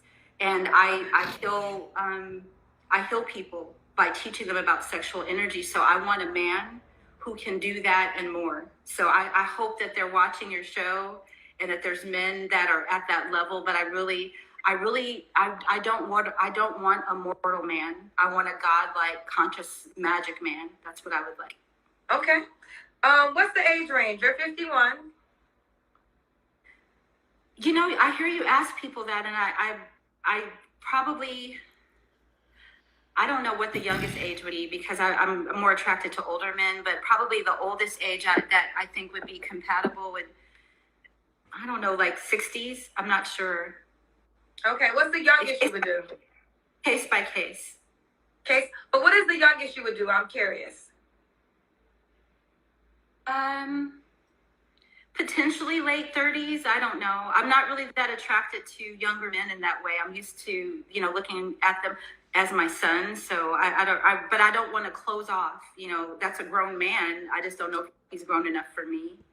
Well, yeah. And then that's what I be saying all the time, man. See, women really don't want a younger dude like that, man. They always want somebody older, bigger, and better than them. And because if you ain't like with them older bitches, like you will stumble in when you be 19, you will stumble into some bitches who's like 37, 39, 45 or something. You'll stumble in that from time to time. But that's usually a time for lesson learning, because and it happens every time. Actually, I was talking to that girl I know. I was talking to her last night. I talked to her for like 2 or 3 hours. Cause we get to talking about shit, and she told me a story about how her mom did it with a guy who was like 4 years older than her, and it was the same story. It was the same story, dude. She's gonna give that older woman. She's gonna know what to give you, you know, because she's got more experience than you, and she'll even have sex. She'll even have fun with having sex with you. But that woman can never follow in any kind of way a guy who's that, because she's gonna see him as a child. This is just woman's mentality. She's gonna he's gonna be a child to her. All right. And here's the thing. And here in my opinion, this is what really separated. Looking back on my friends who did it, what usually separated is this. These women will view the guy who does not have any independent opinion on anything as a child. It's this thing like this. It's like, as long as you stand up for your own independent opinion or idea in anything, see, now you have become at least some type of a man in the world to her, just because of that. Doesn't matter what it is. It could be anything. Like, if you could be racist, then be racist, dude. Like, be fucking hate fucking white, black, whatever the fuck. If that's what you do, then do what you do. I'm not gonna tell you not do what you do. All right. Yeah, I would rather you do it and own it. I'd rather a racist motherfucker be racist and own it instead of act like he's not. All right. Because I be catching myself doing some racist shit sometimes too. I'm not gonna lie. I catch myself doing it from time to time. But there's a difference between catching yourself in it or trying to pretend like you're not, trying to pretend like you're not, right? And but here's the thing with bitches, see, perfect. When Donald Trump ran for president, all the bitches claimed they hate him, mad at him, blah blah blah blah. And when Trump was running for president, dude, I was watching that shit, because I had a good friend of mine who's in Texas. He loved Trump. He loved him. Right. And we had these conversations and, debates all the time. I never questioned his ability, as money making decisions. I question more of his his ability to help people. I can't fucking say the word properly right now. His philanthropist side. That's the whole side. I just knew just wasn't there at all. All right. He was born in the top fucking 0.5% at birth type. So this motherfucker had no idea. It's like electing Bruce Wayne as president. This motherfucker don't know nothing about reality. You know what I'm saying? A hard day to him is a hard day to Bruce Wayne is not being able to find his credit card when he needs to go put gas in his car. That's his idea of a tough day. You see what I'm saying? Not that he don't got the money, it's that he got the money, he just can't find a car right now. Oh, I had to wait 5 minutes where I found my credit card before I could buy my gas. Oh my God. Such a hard day. Anyway, how's my stocks doing? Did it make 400,000 this week. You know what I'm saying? It's that type of shit. You know what I'm saying? Like, but here's the thing. When I was watching Trump, but here's the thing with Trump too. This is why I did like Trump, because Donald Trump never apologized for shit. He, as far as I know, he didn't apologize for shit. So when he got caught saying some wild shit, or bitches was accusing him and all this, because I think he knows bitches. That was just a shit test from women, or either somebody in his cabinet knew bitches and told him what to do. He never apologized, and I like that, because when I seen that, I said he is going to be America's last chance to become to get their balls back. I thought he was going to be America's last chance, and at least half the women voted for him after that whole debacle of grab him by the pussy, and he even act like a dude with like cerebral palsy, I think, and he was like just doing wild. He was saying some wild shit. And I still remember this one interview, right? Because I was making fun of my friend about this. I was making fun of Trump to my friend about this, who loved Trump. I remember, like, he was going off on Mexicans when he was in America. That motherfucker was going off on Mexicans. Then when I remember that he flew to Mexico and gave an interview, that motherfucker was on stage talking about he was like this, the mic. That motherfucker was like, yes, I think Mexicans are very great. I think they do this and that. He shut that shit up, because them motherfuckers will kill his ass in a second. They don't give a fuck if you running for president. And he changed that tone up. See, when he was up there with his buddies in Virginia, they're bringing their worst out of here. They're bringing their worst, and he was hyping their heads up. That motherfucker went to Mexico and calmed that shit down. Yes. He was like, yes. I just remember he like softly spoke into the microphone, dude. He was just like, yes, I think it's great. I think it's yeah, because the motherfuckers, the kid was gonna kill him if he said some fucked up shit down there. You ain't in America no more, fam. Then them motherfuckers don't care. All right, y'all done scared Americans and they caring about that shit. Hey, yo, AD, what flavor drink? This is Lesnie Avote. I know it's fruit. Avote is fruit, but I don't know what Lesnie means. I just got this. This is Mo. For real, I'll be real about it. Because I remember we was talking about drinking these flavored drinks, and I was in the grocery store with my girl, and I seen them on sale for like 15 Czech crowns, which is like 75 cents. So you know what? I'm gonna get a couple of these and do a live stream tonight. I dated an older woman. She basically said it was a revenge fling for the older exes who left her for a younger bitch. She wanted to do the same. Elliot, yeah, that's why I tell guys, like, if I would advise most men to just not do it, because it's one of them things like trying heroin. Like, you find out who you are when you try heroin, right? But is it really worth the damage to do it? So I would never advise somebody to try heroin, all right? Because you find out who you are when you try it. And dealing with women is like, it is up there as far as like, it's up there as far as like, the damage that can be done after if you weren't truly ready for it. Like I said in the last live stream, I genuinely think that men, I think it should be against the law for a man to have legit law-binding in any kind of way relationships with a woman, at least until he has fucked 10 beautiful hookers at minimum 5 times. And I think every man should walk around with a card in his wallet, with like, just like your identification, but you get a thing called a pussy card, right? And on this pussy card, it has, like little, what you call that shit? The punch outs, right? Right? And if a police officer catches you talking to a beautiful bitch, he should be able to go over and say, sir, show me your pussy card. And he pulls it out and he says, look, son, you only fucked three beautiful bitches 2 times. You're not qualified to talk to that pussy yet. Go along your way, sir. Just go home. I'm not going to write you a ticket, but just get out of here, okay? Motherfuckers should be fined for that shit, all right? In the law book. Like, and the same with single mothers and older women, like, because some men just can't handle that shit for real. Like, you want to think you can, but women are far more finely tuned on interpersonal interactions. And unless you got that experience or just insight on this shit, maybe you grew up with your older sister who was a single mother or some shit like that, or you grew up with a single mother and you caught what she was doing type of shit. So now you know what they can do. Unless you have that experience, you just ain't ready for that shit, man. I think every man should have a pussy card on him. And like I said, and have 10 spaces for 10 total bitches and like stamp outs underneath all of them. And you had to fuck at least 10 beautiful hookers at least 5 times to wash out to wash out beauty and allure women. That way you could stand back and see what the fuck they are.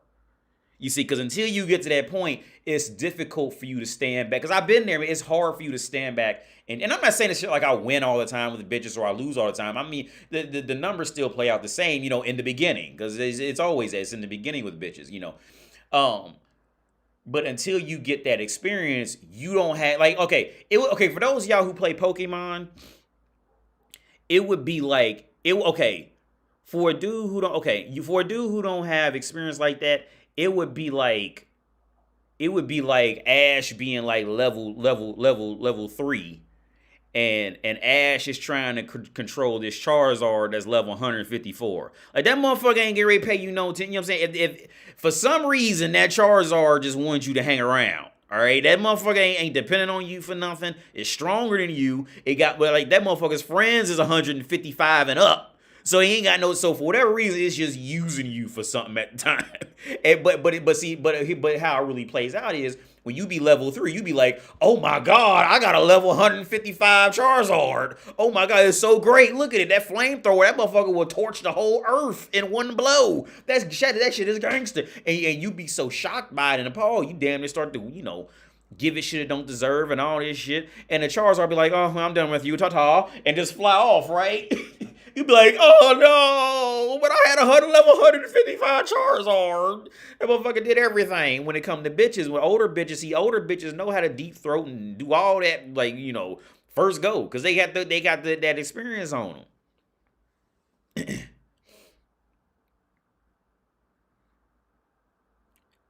But yeah, that's my thing, man. I think every man should have a pussy card. And if a police officer, or fuck that, I don't even say a police officer, I just say like a random dude, like a motherfucker could commit citizen's arrest on you for that shit. Like citizen's arrest, y'all remember Gomer Pyle? Well, citizen's arrest, and come up and just arrest you for it. Like, motherfucker, you like let me see your pussy card. And he's pull it out. I see here you fucked 2 bitches 3 times.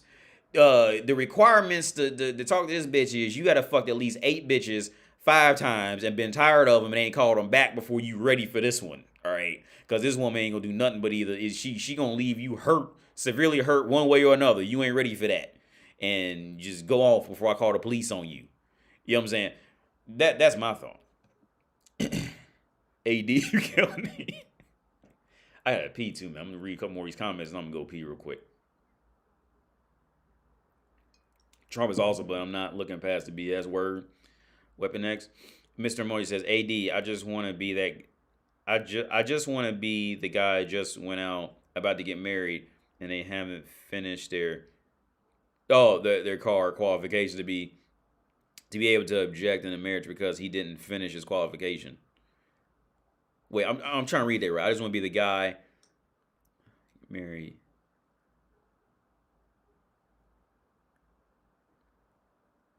Oh, okay, I see. But here's the thing. See, okay, because here's the thing.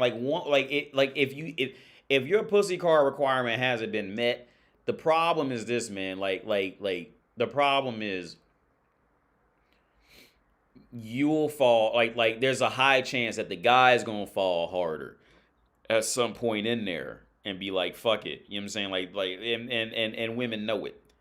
Like they're like, because a woman she obviously doesn't have the same levels of testosterone that a man has, so she don't got that ability to just go blind, and she don't got that hunter mentality in that sense of going out and killing something and bringing it back like men do. So when men got that hunter mentality, so we don't got a problem sitting in a ditch for an hour waiting for a moose to come by because we hungry. We don't got a problem, like once we grow and learn, we don't got a problem with patience for that. But see, women, they ain't trying to get all dirty and all that because they don't got that deeper hunter mentality. So but see, that shit translates wrong into dealing with bitches because we'll just turn off Like, if it's something we going after, we'll turn off all those red flag warnings to just deal with the shit. You know what I'm saying? And so a lot of guys just can't handle it. And they'll misinterpret like just simple attention for the woman falling in love with him and shit like that. Or he'll fall in love with her and not realize it. You know what I'm saying? Until it's too late.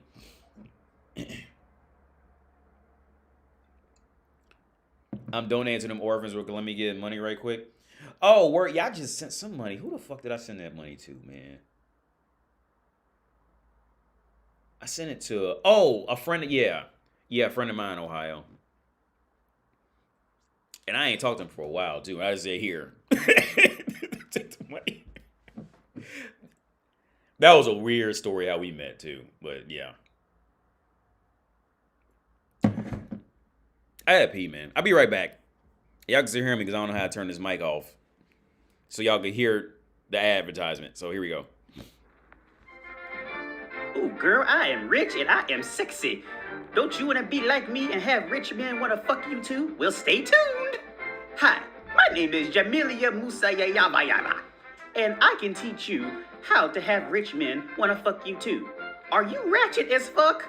Do you stink? Do you smell bad? Are you bad at dressing? Well, pay attention to my quick and easy steps on how to get men, rich men that is, to fuck you, or at minimum, buy you shit.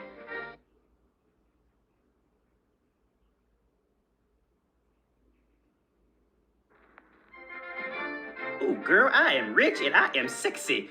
Don't you want to be like me and have rich men want to fuck you too? Well, stay tuned.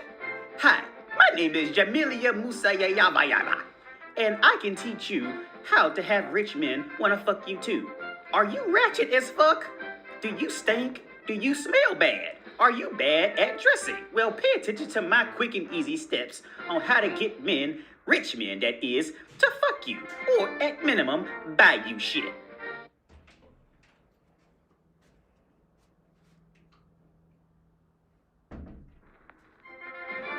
Ooh, girl, I am rich and I am sexy. Don't you want to be And like... here's the thing, man. I was thinking about the donation thing, right? And like I was cool with it for a long time, but the more I started thinking about it, and the more you talk to people in that world and you see the kids, like that okay, and maybe I'm late to realizing this shit. But just sending them money, man, that's kind of like honestly, that's kind of because I'm trying to because my next goal is to try to take the kids out somewhere. But you can't. That's easier said than done, right? But to take them like go-karting or some shit like that, and you know what I'm saying, and just sit down and just sit and be with them, right? Because here's the reality when it comes to that donating shit, and like I said again, I'm probably just late as fuck coming to this realization. Because I remember, because I had this friend in Ukraine, and I talked about to her, you know, and she would tell me about, you know, how when she was younger, she was poor, and motherfuckers would donate to her, and they'll always send you a bunch of toothpaste and all this shit, but you don't have anybody, you know what I'm saying? And I was thinking more about that, like, I mean, don't get me wrong, it's not, I mean, it's definitely a positive to get, like, you know, soaps and toothpaste and deodorant and shit like that, blah blah blah blah. You know, and I ain't know how desperate, like, you know, when girls hit their period and they be in them areas, and how hard it is to get, because nobody donates, you know, shit for menstrual cycles to bitches at all. They don't get, they motherfuckers just don't donate that shit. So on one hand, like, that is a positive, but then that next level, I think about this one dude, he's a fucking idiot. But even a broken clock is right 2 times out the day. He said, because he was talking about his kid and his baby mama was keeping him away from his kid. And the baby mama kept wanting him to spend money on him. And he's like, yo, I mean, he had money. He was electrical engineer. He had some decent money on him. And especially for the area. I remember he told me, he said, you know, when you be a kid, like, you can never look back on your time as a kid and say how much money somebody spent on you, but you can always look back and tell people who was actually there for you, who was actually there in your life. You know what I'm saying? And I still think about that shit to this was years ago he told me, but I still think about that. And I think about the realities of, you know, of these kids growing up with nobody, or growing up in, you know, like the roughest of households and shit like that. So like, so the first, honestly, I'll be honest with y'all. The first thing I thought about doing was just trying to adopt a kid, right? And this is where the shit gets rough. This is like, okay, the whole reality on it, but it's like you gotta eventually stand up and do something. But it gets rough because because the reality of it is, you think about it, well, you gonna go down and try to adopt a kid, right? Well, well, that's cool, but then at the same time, when you pick one, you leaving, countless others without a family. Like, yeah, like if you like, okay, for those of y'all who maybe never seen it, go look up, like kid finds out they're being adopted or something like that, and the kid just goes fucking crazy. Cause like for real, like could you imagine growing up in a system like that for real? Like you a kid and don't know about, what I'm saying? You are a kid and you don't have a family. And on top of that, if you go to a place where kids are getting adopted, you watching other kids be, getting to go become part of a family while you don't. So it's like, well, if you go pick one, like, yeah, you do help this one, but like, there's like 15 others that just can't get out, and they like that shit is a rough situation, man. It really, it's just a rough topic to think all the way through thoroughly about. It really is. So like I said, the first thought I had after I started to grow after it, I kept going down there, kept sending this shit down there.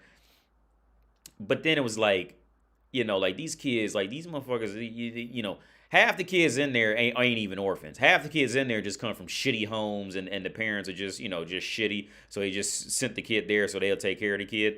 But some of the kids are legit orphans. And then when you think about the reality, you just coming and just buy them just to give them some shit, and then you just leave.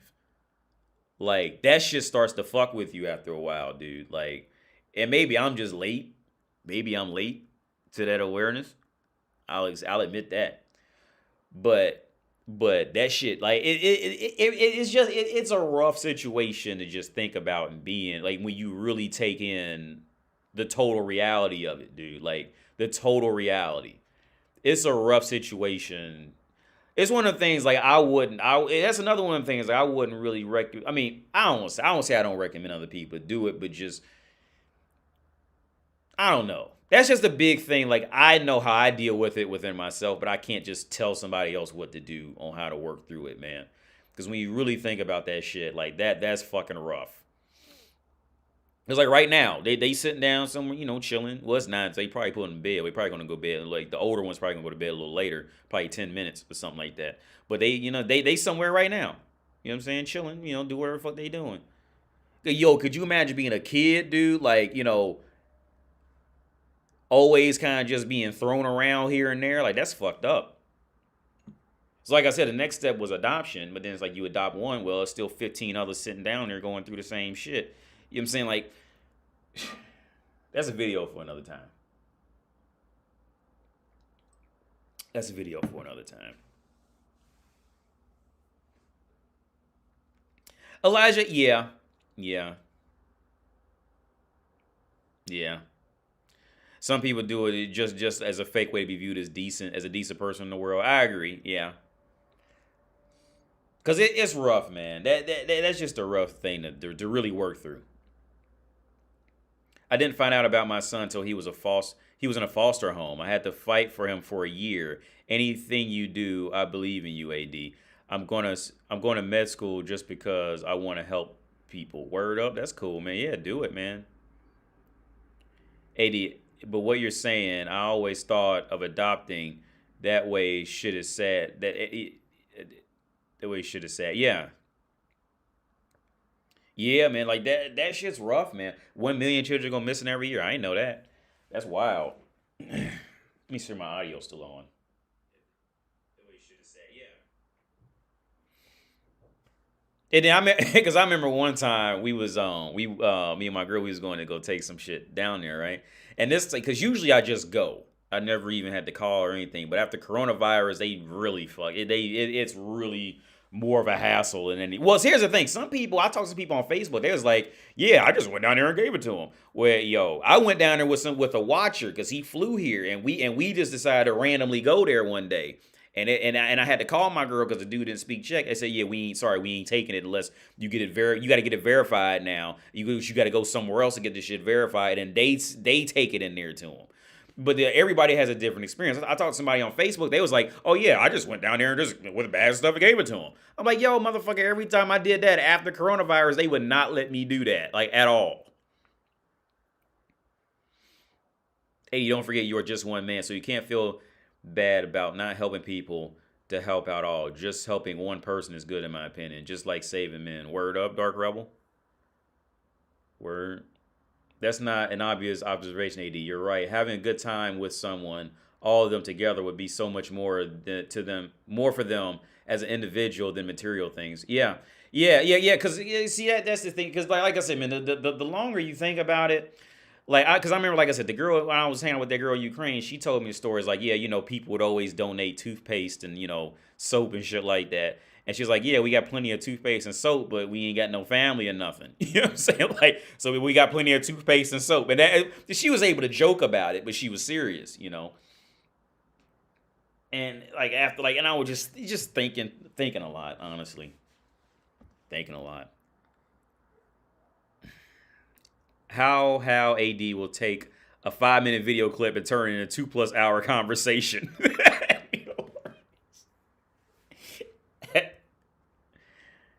A hero doesn't only save people's lives, they also save people's hearts. My hero academic. Word up, Mr. Smith. They need attention and affection. I remember when a guy helped my jump shot as a kid. Dude was a good dude. Yeah, man. Yeah, and yeah, because yeah. That's a rough topic. And I don't want to depress motherfuckers. I feel like I don't want to depress motherfuckers. Because I have a way of doing that shit, man.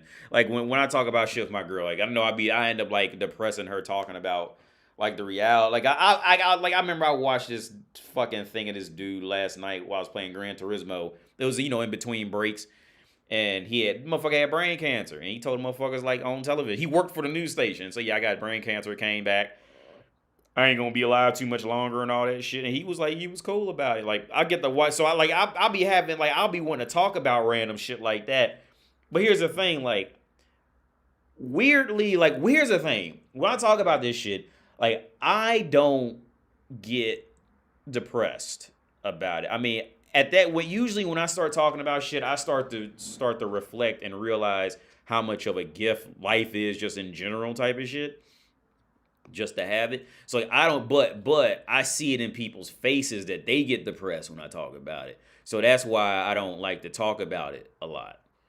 I really try, I just shut the fuck up and just, try to move on to another topic or something. Because I don't want to make other people sad. It's just that thing. It's just humanity. I don't want to make motherfuckers sad when they was probably having a good day and shit. And they're like, damn, now I got to think about motherfuckers who died from brain cancer. Motherfucker probably had kids and a wife and, you know what I'm saying? And he was somebody's son and, all that shit. Yeah. So I usually just try to shut the fuck up about it, man. Frankenstein, you're a good man. Thanks, I appreciate it. But yeah, I usually try to just shut the fuck up on it, man. Because, I don't be wanting motherfuckers to get all depressed and shit. AD, I honestly would rather spend time with kids and adults, especially when word up. Yeah, and just teach them shit, help them out, man. Yeah, and see that shit is man, see, when you genuinely be around, kids, help them out and teach them how to do shit and laugh with them and shit like that. That shit is very fulfilling, at the core, for real. Now, a classroom of kids, I don't know if that's, I don't know if I can handle that. But with my nieces and nephews, or when I had a stepson, shit like that, I used to have I still remember, and with my stepson, I used to when I used to feed him, I used to teach him. Because it was one of them scenarios, I was just, because we made a deal to try to go ahead and get married and try to make it work type of shit. So I was like, fuck it. I'm here. Might as well do the best I can with what I got. So I remember I would feed him and I would teach him how to spell, right? Because he didn't speak English. He spoke no English, right? So he spoke Czech. And he was like 1 going on 2. So that tells you a lot about her right there. But I'm not going to bash her in this video. But she was, the kid was 1. So that tells you what you need to know about her. And so I would teach him how to, first, I had to teach him how to eat. I had to teach him how to feed himself because he was very capable, very intelligent kid, right? And me and my girl talk about this all the time. Me and my girl talk about he was very smart, very capable, but his weakness was he grew up with a bunch of women around him. So, and what are women gonna do? They gonna give the little boy whatever he wants all the time, even if the little boy knows how to do what it is. They're gonna give it to him all the time. So he wouldn't feed himself, and he was a big 1-year-old too. He was tall, like he was a tall 1-year-old. So he didn't want to feed himself. So I would make I taught him how to feed himself. And of course, he's gonna cry and all that shit, and we worked through it, and he got to feed himself, right? And then so after that was consistent, where I got him to feed himself, I would draw. I would get papers and just any pencil I could find and teach him colors in English, and then taught him how to spell the colors. First, I taught him the colors in English, which he had a lot of help from YouTube videos too, so I'm not going to take all the credit for that, but I taught him how to spell the words, right? And so where I take the credit on spelling the words was, let's say, sort of with like the smaller words, like red. So in Czech, red is červený, but in English it's red, right? And it's just a 3-letter word, but in Czech it's like a fucking 9-letter word or some shit like that, right? Which really confused the fuck out of me. But I remember I would draw it for him, and I would say, so what color is this? He go red, and I'd write like purple or orange or blue, right? But when I asked him to spell, of course, I started with the smaller letters, like with red and then blue, because it was, those are only 3 letters long, 4 letters long, right? So then we start out. So I would point, what letter is this? And then he might not know I say R. And then I asked him to say R. It's like, je connais R. It's like, tell me R. And so he go R. And, E. And then, we did that and then went through those drills for a while.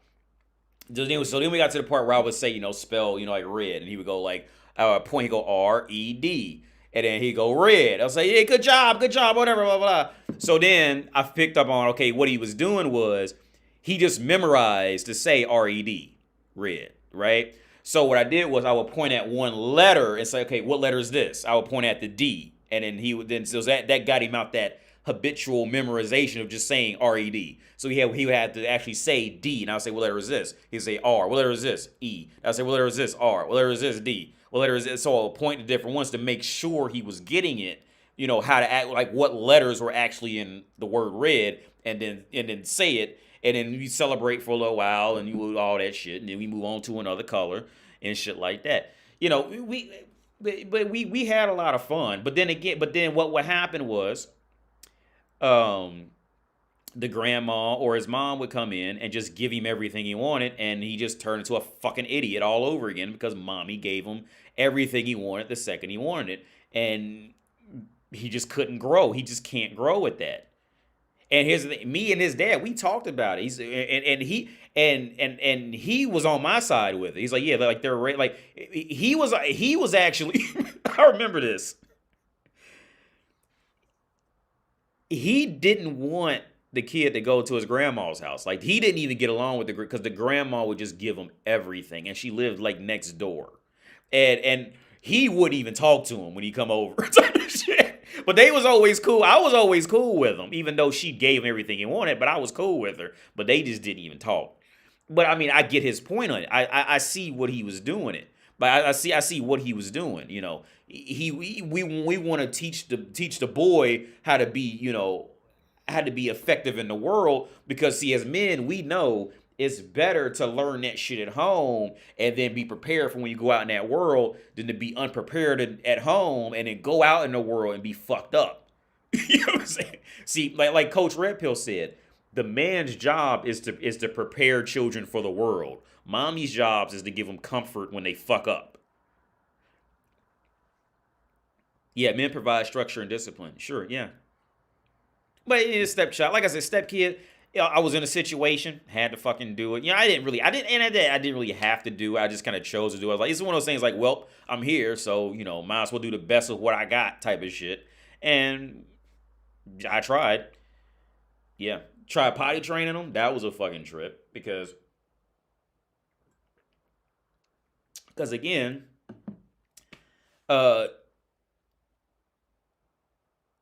I I would work with him all day to get him to actually, they call it a nochnik. So the potty in Czech is called a nochnik. They call it nochnik. You know, where kids sit down to go potty and all that shit like that. Potty and shit or whatever. So I would work with him all day. And I got him to the point where he didn't pee in his diaper anymore, right? He would pee outside. He wouldn't like stand up in the floor and start peeing or anything like that, or crawl in a corner and pee or anything like that. He wouldn't do that. He had already had issues with shitting before that, and that's from where she fucked up horrifically long ago with him. So that was just a whole other obstacle to work at, but it was a challenge. And here's the thing, like literally everything I would work at with him, I would get him to grow so far ahead, and as soon as she would come in, he would just revert back to being a fucking moron again. Like, it's just, but that's what it is, you know, when you're a man with a woman in the house, whether if it was my kid or not. Like, I'm expecting that with my girl right now. Now, I've had enough experience to know what she's gonna do. All right, but even now, my girl does have a whole lot more respect for me in the sense of that allegiance, at least at this point. But I'm prepared for what she might pull, you know, when that reality hits and that little motherfucker. I would say we're gonna name him Kratos. When Kratos pop out, did I tell y'all that? I was gonna. She asked me why I wasn't named because they think it's gonna be a boy. I said Kratos. When Kratos pop out and that reality hits, I don't know what she gonna turn into. You know what I'm saying? So I got to work with it. It's 10 p.m. The way you keep describing the role of man sounds like The Prince. I don't know what that is, Bruno. My bad. The Prince. Is that a book? I don't know what that is. How is you and the child's father relationship cool? Well, when we first met, Kevin, that's a cool story. So when we first met, well, it's not really cool. I mean, it's just a story. So he's a black dude from the UK. I don't have a problem with him. But I'm completely honest about it. I didn't have a problem. Well, okay, when we first met, he thought, because by my name, he thought I was gonna be white. And I think something like he grew up in a household where it was that interracial shit. So when he went to school, he was being picked on by the kids because they thought that because his mom was with like a white guy or something like that. Or it was something like, so he thought I was white. And he said that his whole thing of like why he was mad, why he was like kind of upset in the beginning was because he thought I was white because my first name is Wendell. So he just assumed I was white. When he see my first and last name, he just assumed I was a white guy. So he was mad because he thinking about how he was brought up and how the kids will make fun of him at school, and he didn't want that for his kid, right? So when we first met, I don't think he even saw me yet, and I went to open the door to let him in, and he just said, like, shut your fucking mouth, right? And I just kind of stared at him and walked away. Because at this point, I'm not even gonna go in there. So then, after about 5 minutes, he asked me to come outside, right? So I'm like ready to fight. I'm just gonna be honest about it. Like, I'm ready to fight because the way he just like started the shit. So he like breaks down and tells me like, yo, I apologize for earlier. Like I thought this. He breaks down, gives me the whole rundown of why he was on this and that. Blah blah da da da. And he ends up pretty cool. Then the next time he came over, he brought me a bottle of champagne, right? And I don't drink champagne. Champagne usually makes me sick, but he brought me a bottle of champagne and said like, yo, like we can be cool, whatever, blah blah da da da. And we just all sat outside and we, because it was summertime, we sat outside at the table and drank champagne. And that was where I got the story from later that night. I think it was that night. That was where I got the story from how kids manipulate at young ages and they know what they're doing. Because his son came outside. His son wanted something. And he went down the chain of command of people who he knew would give him what he wanted. He started out with grandma. Grandma didn't give it to him. And he went all the way down to his actual father, who he didn't know he was his father. Because he was like one, and I'm already in there married to his mom, so he didn't even know he has no idea of who daddy really fucking is. He's just too young to even know it. Right? And I remember he was kind of heartbroken over that shit, and I felt bad because he just because he's seen it. I ain't to bring this up in the story, But he watched that chain of command, and he was the last chain of command because the boy, he didn't know who he was. And I realized, and I remember like watching him when that reality hit, and he just got up and he was just like fucked up and just walked out and just walked to the front yard. And like I knew he was fucked up too. Like I ain't even go try to holler at him or try to make it. I just let him just go and just deal with that shit, man. Because I know that had to been hard. Like your own son don't even know you're, you know what I'm saying, all that was rough, man. But but it's funny I'm thinking about this because I'm thinking about the funny story about when I was at the time I was done, right? I was gonna fly back to the U.S. because this is months later.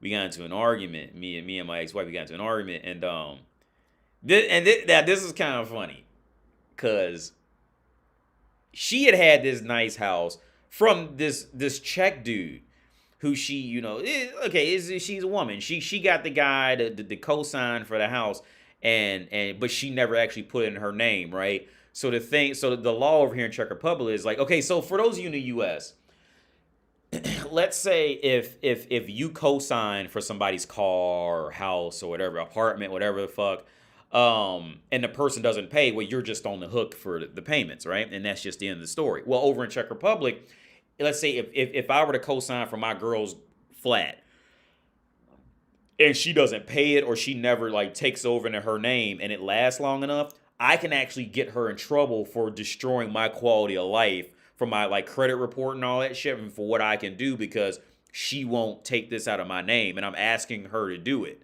Like, you can actually recoup that shit over here, right? So she never did that with the Czech with their before the baby daddy. She was with a Czech dude who she fucked that house out of. And when I was there, he was actually calling the police on her about that house. And I told her, like, look, I agree with him. Like, you should have put this house in your name. But she couldn't afford the house because she had no education, had no, she never had any legit education or anything. So she could never afford to pay the house payments. Like, literally, what she made per month was like $200 more than the house payment alone. Type of shit, right? Like she couldn't afford it. So she could never afford to put her. But anyway, the funny story was I remember when we got into this. Like I packed my bags and I left the first time to Chescalipa. But I ended up coming back though. But I remember when I left, it was a gated house, right? The whole house was gated in. And it had this, the garage, the gate opener. But it didn't have a garage. Like you just parked your car outside. So I remember I used to always tell her, I said, because she would always leave her garage opener in the car with the car doors unlocked. So I'm like, yo, stop doing that because you don't know who might watch you come home one day and come up and take the gate opener and then hop in your car and you do whatever the fuck. You know what I'm saying? You never know who can do that. And I used to always say, and she would never pay me any attention, right? So I remember when we fell out, I used to always bring my gate opener inside the house, right? And lock my car doors, right? So I remember I'm packing my shit up because I'm like we fell out and I'm leaving, right? And she called herself being sexy and cool, sitting at the window on this stool with her legs crossed, like with a cup of coffee or something, like drinking, just watching me pack all my shit in the car because earlier that day she had taken my gate opener so I couldn't leave, right? So I could because I was told I want to leave, and she's like, oh, well, just wait for till Wednesday or some shit. Like she kept telling me to wait for some other days. Like, no, I want to leave now. I want to go now. Let me leave now. So I'm packing all my shit. Blah blah blah blah. I'm packing it all. I'm putting it all in the car. She's expecting that I can't get out because it's a gate. You can't get it because it's a gate around the house. You can't pull the car out, right? And I'm packing my shit in the car. And at this point, like, I'm just doing it just to go through with motions. Then at the last minute, I remember she always leaves her car door unlocked with the gate opener in the fucking car, right? Parked next to my car. So I remember I was taking my shit out to my car, packing it up, and I looked back and she had just like left the window to go do something. And in that moment, I reached in her car real quick and grabbed her gate opener and closed it. And the light went out and all, so she didn't know why I did it by the time she came back and watched me. So she's sitting in the window watching me thinking she's cool, talking about something, yeah, you fucking idiot, you can't even leave, you ain't even got your gate opener, right? So I remember because it was dark outside and it was starting to rain. And I got out the car and I waved at her, and I got in the car and started the car, and she started laughing. I could see her laughing like through the window. She starts because she has the only gate opener that she thinks I have access to, right? She don't know I just went in her car and took hers based off of me telling her to not do that, right? For months before that. So I start the car and just look forward. I put the car in reverse, and she's like laughing. And then I hit the gate opener. Hey, boop. And then when you hit the gate opener, it made this initial screech sound like, and as soon as she heard that sound, like she jumped out the fucking car. She jumped out the stool, ran to go find a gate. I guess to go looking for something. She couldn't find it. She was like running in the house as if a killer was in the house looking for some shit. And I'm just backing out, leaving. And she runs out in the pour. It's like raining, screaming something at me in Czech. I don't know. She's probably cussing me out in Czech. That shit was wild. and I left the Chescalipa. That was the first time I went to Chescalipa. Because I think I ended up going back though. I stayed in Chescalipa for about a week. Because I remember when I came. Because I remember when I went to Chescalipa and I went to Germany. That was my first time going to Germany. Was that event. And I went to Germany because I went to a store called Primark. So for those of y'all in the U.S. who don't know what Primark is this really cheap fast fashion store, but I had never been. And it was in Dresden. So I drove to Dresden. But here's the thing, like me and her, she'd always wanted to go to Germany with me, but we never went together. So when I went to Chescalipa, I said, fuck it, I'm gonna go to Germany. And I drove to Germany by myself and walked around Dresden, all day by myself, and then drove back to Chescalipa, and then I then talked to the ex-wife. We ended up becoming like kind of cool. So when I went back, she was actually in a great mood to see me again. She was like real happy. She just smiling everywhere she goes, until I brought in the bags that had Primark written on it, and that's where her whole mood flipped because she got left out. And she never did this. She just got in her car and just left. She didn't say where she was going, nothing, just left, right? And then that was just ridiculous, man. That whole situation was just. So here's the thing, like here's the moral of the story is, if you try to make marriage a deal with a woman, it's never just a deal with a woman. Like she's trying, no, it's very, very rarely is it just a deal. Like she's trying to scrape together some family shit at the last minute type of shit. It's never just a deal. What happened with the baby dad and mother's relationship, one night stand? Okay, I don't know. I don't know enough to go on too much. From what he would tell me, like he really loved her, which I don't think he's lying about that. But I think that's why she doesn't respect him. That's why she ultimately she'll only respect him as long as it'll stroke her ego, and it'll hurt for him to hear it. But it's the truth, because he was a good dude. I think he was a good dude. But she would just use him when it would stroke her ego or she needed some money, and then after that, she just never return a call, and deal with him. You don't return email and tell all her friends that he didn't wrote her and never write him back and all this shit. She'll just use him because he made it clear that he loved her too quick, too early.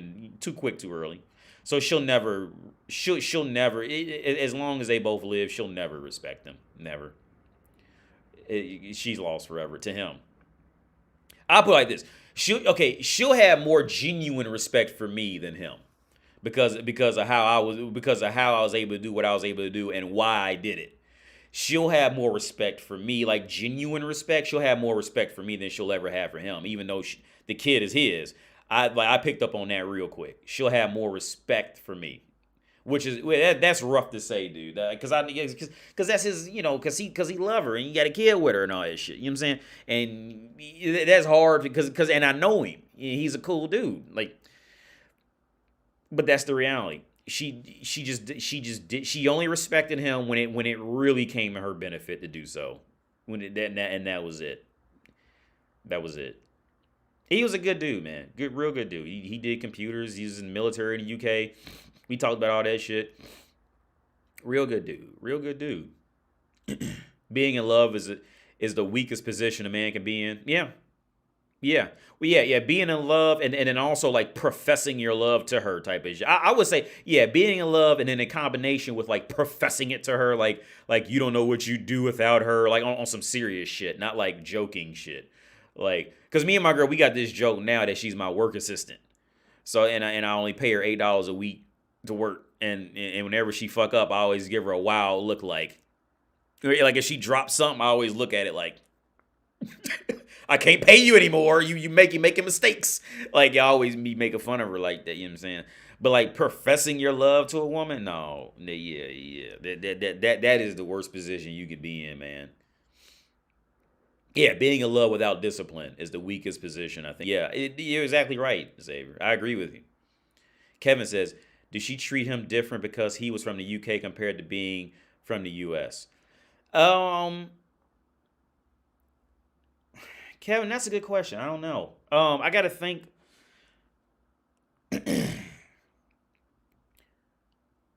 Because see, I don't want to put all these business out in the street, but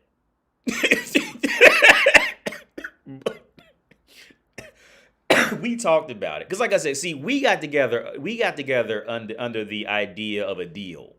And then it spun into like trying to start a family type of shit after that. And I remember she would like cry talking about something, you don't love me. I'm thinking to myself, hey, bitch, I know. I never married you because I loved you. I married you so I could, stay in the country and figure something out and move. But then I get her back together because I don't want to show up somewhere with a bitch crying on my shoulder. So I like tell her something real quick. You know what I'm saying? But no, we seriously got together so I could stay in the country. That was the original agreement. And she wasn't ugly or anything like that. I remember because we talked about it. We talked about like when she had met him, and I got the story from both sides, and both of them pretty much aligned. Like, he's in love with her. He's caught up by her. Okay, when he got with her, she legit, and I'm not exaggerating. Because she had gained a little bit of weight. She still had a porn star type of body, but she had gained a little bit of weight. Now, when she was with him before she had the kid, I seen pictures of her back then. Like, and I'm not joking. She looked like a better version of Scarlett Johansson in her prime. Like Scarlett Johansson with big tits. That's what she looked like, for real. Now, when I got her, she still had big tits, and she definitely wasn't fat, but she had got, especially for Europe standards, she had gotten thicker. But she was not. She still had a figure, still had a shape, and all that shit like that. But she wasn't, like, belly wasn't hanging over her pants or nothing like that. No, nothing like that. But like I said, he was in love with her, and she even elaborated on the fact that she never loved him, she never cared about him. She just tried to get a baby out in the last minute, and he was the highest spender. He flew her out, he flew her from country to country. She literally elaborated on this story, like, and in her own words about it, like saying how, like, she was like, because she was 30 when we got married. She and she was getting older. She didn't think she could have kids, and she just found the last guy who was just that caught up on her and spending all his money on her and would do all this for her, and she just had she had his baby. She never loved him. She told, like, dude, serious, and I'm not saying this to make fun of him. Here's it. When I have talks with bitches, I always get out the brutal, rough truth out of them. And see, this is what I say. When I come back to doing these videos, and when I'm talking this brutal, like I say all the time, the hardest part is to get men to accept it. When I get to talking to bitches, like in my personal life, we get to talking, I always get them to explain all this shit. And they don't. If you just talk to a woman and just ask her, she'll tell you. Ask her these brutal realities. Like, did you ever care for him? Or did you ever love him? No, she never did. She never did. Never. Not, and I see how she even walks, talks, and moves when she was around. Never did. She used him for his money. Used him for his money and ability to have one last kid. Or one kid when she thought she couldn't have kids. AD, I'm going to be in the UK this week. I always wanted to go to Germany, ironically.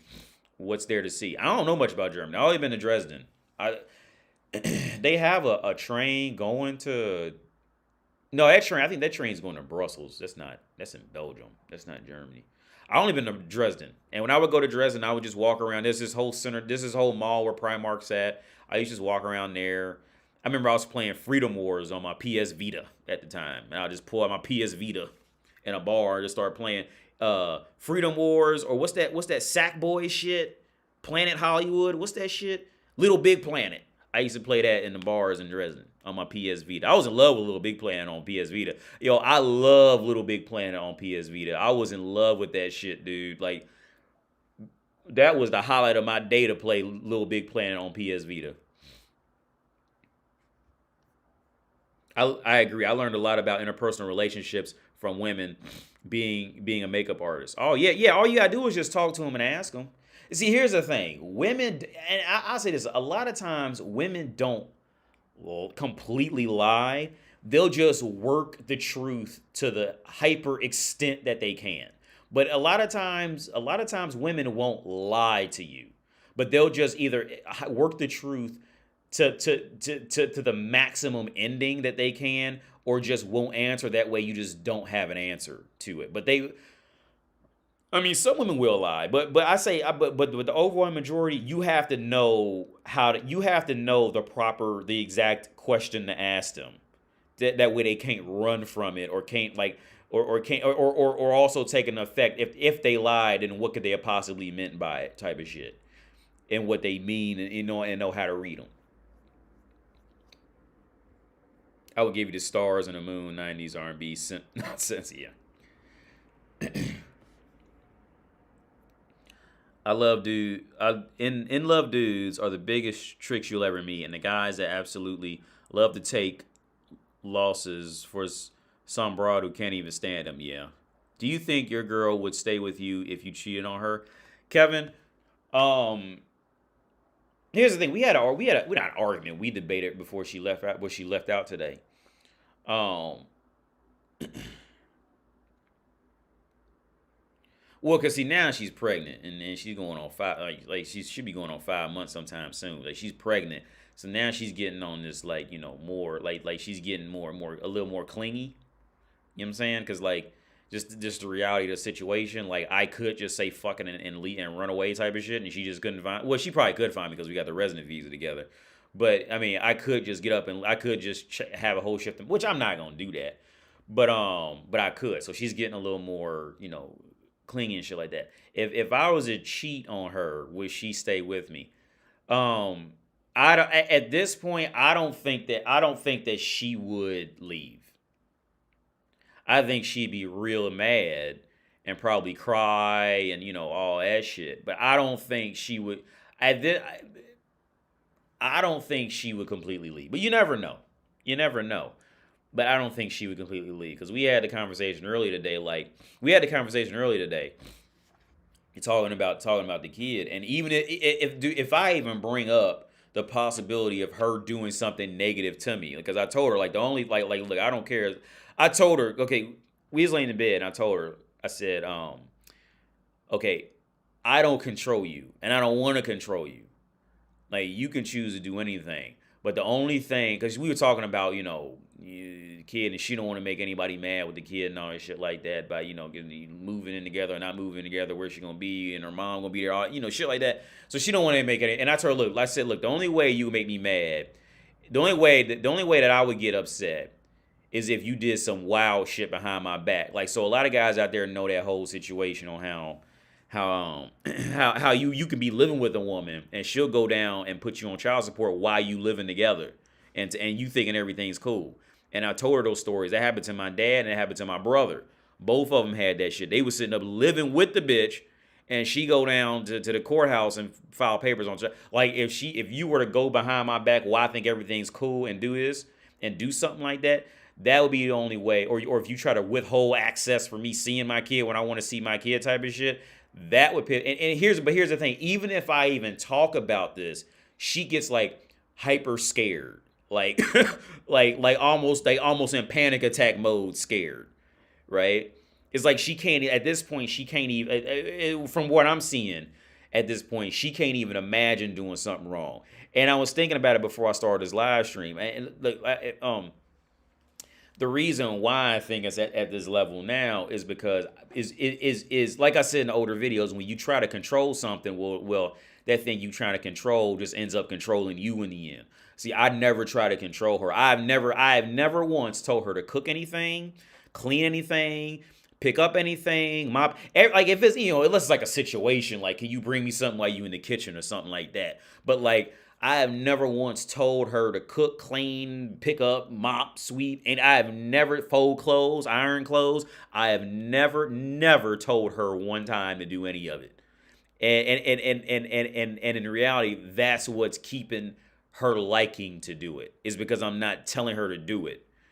For I say at least two reasons I can think of right now. One is because if I tell her to do it, well, it could be misunderstood as I'm depending on her to do it, and that way I'm depending on a woman, which means she's now my mommy type of shit, right?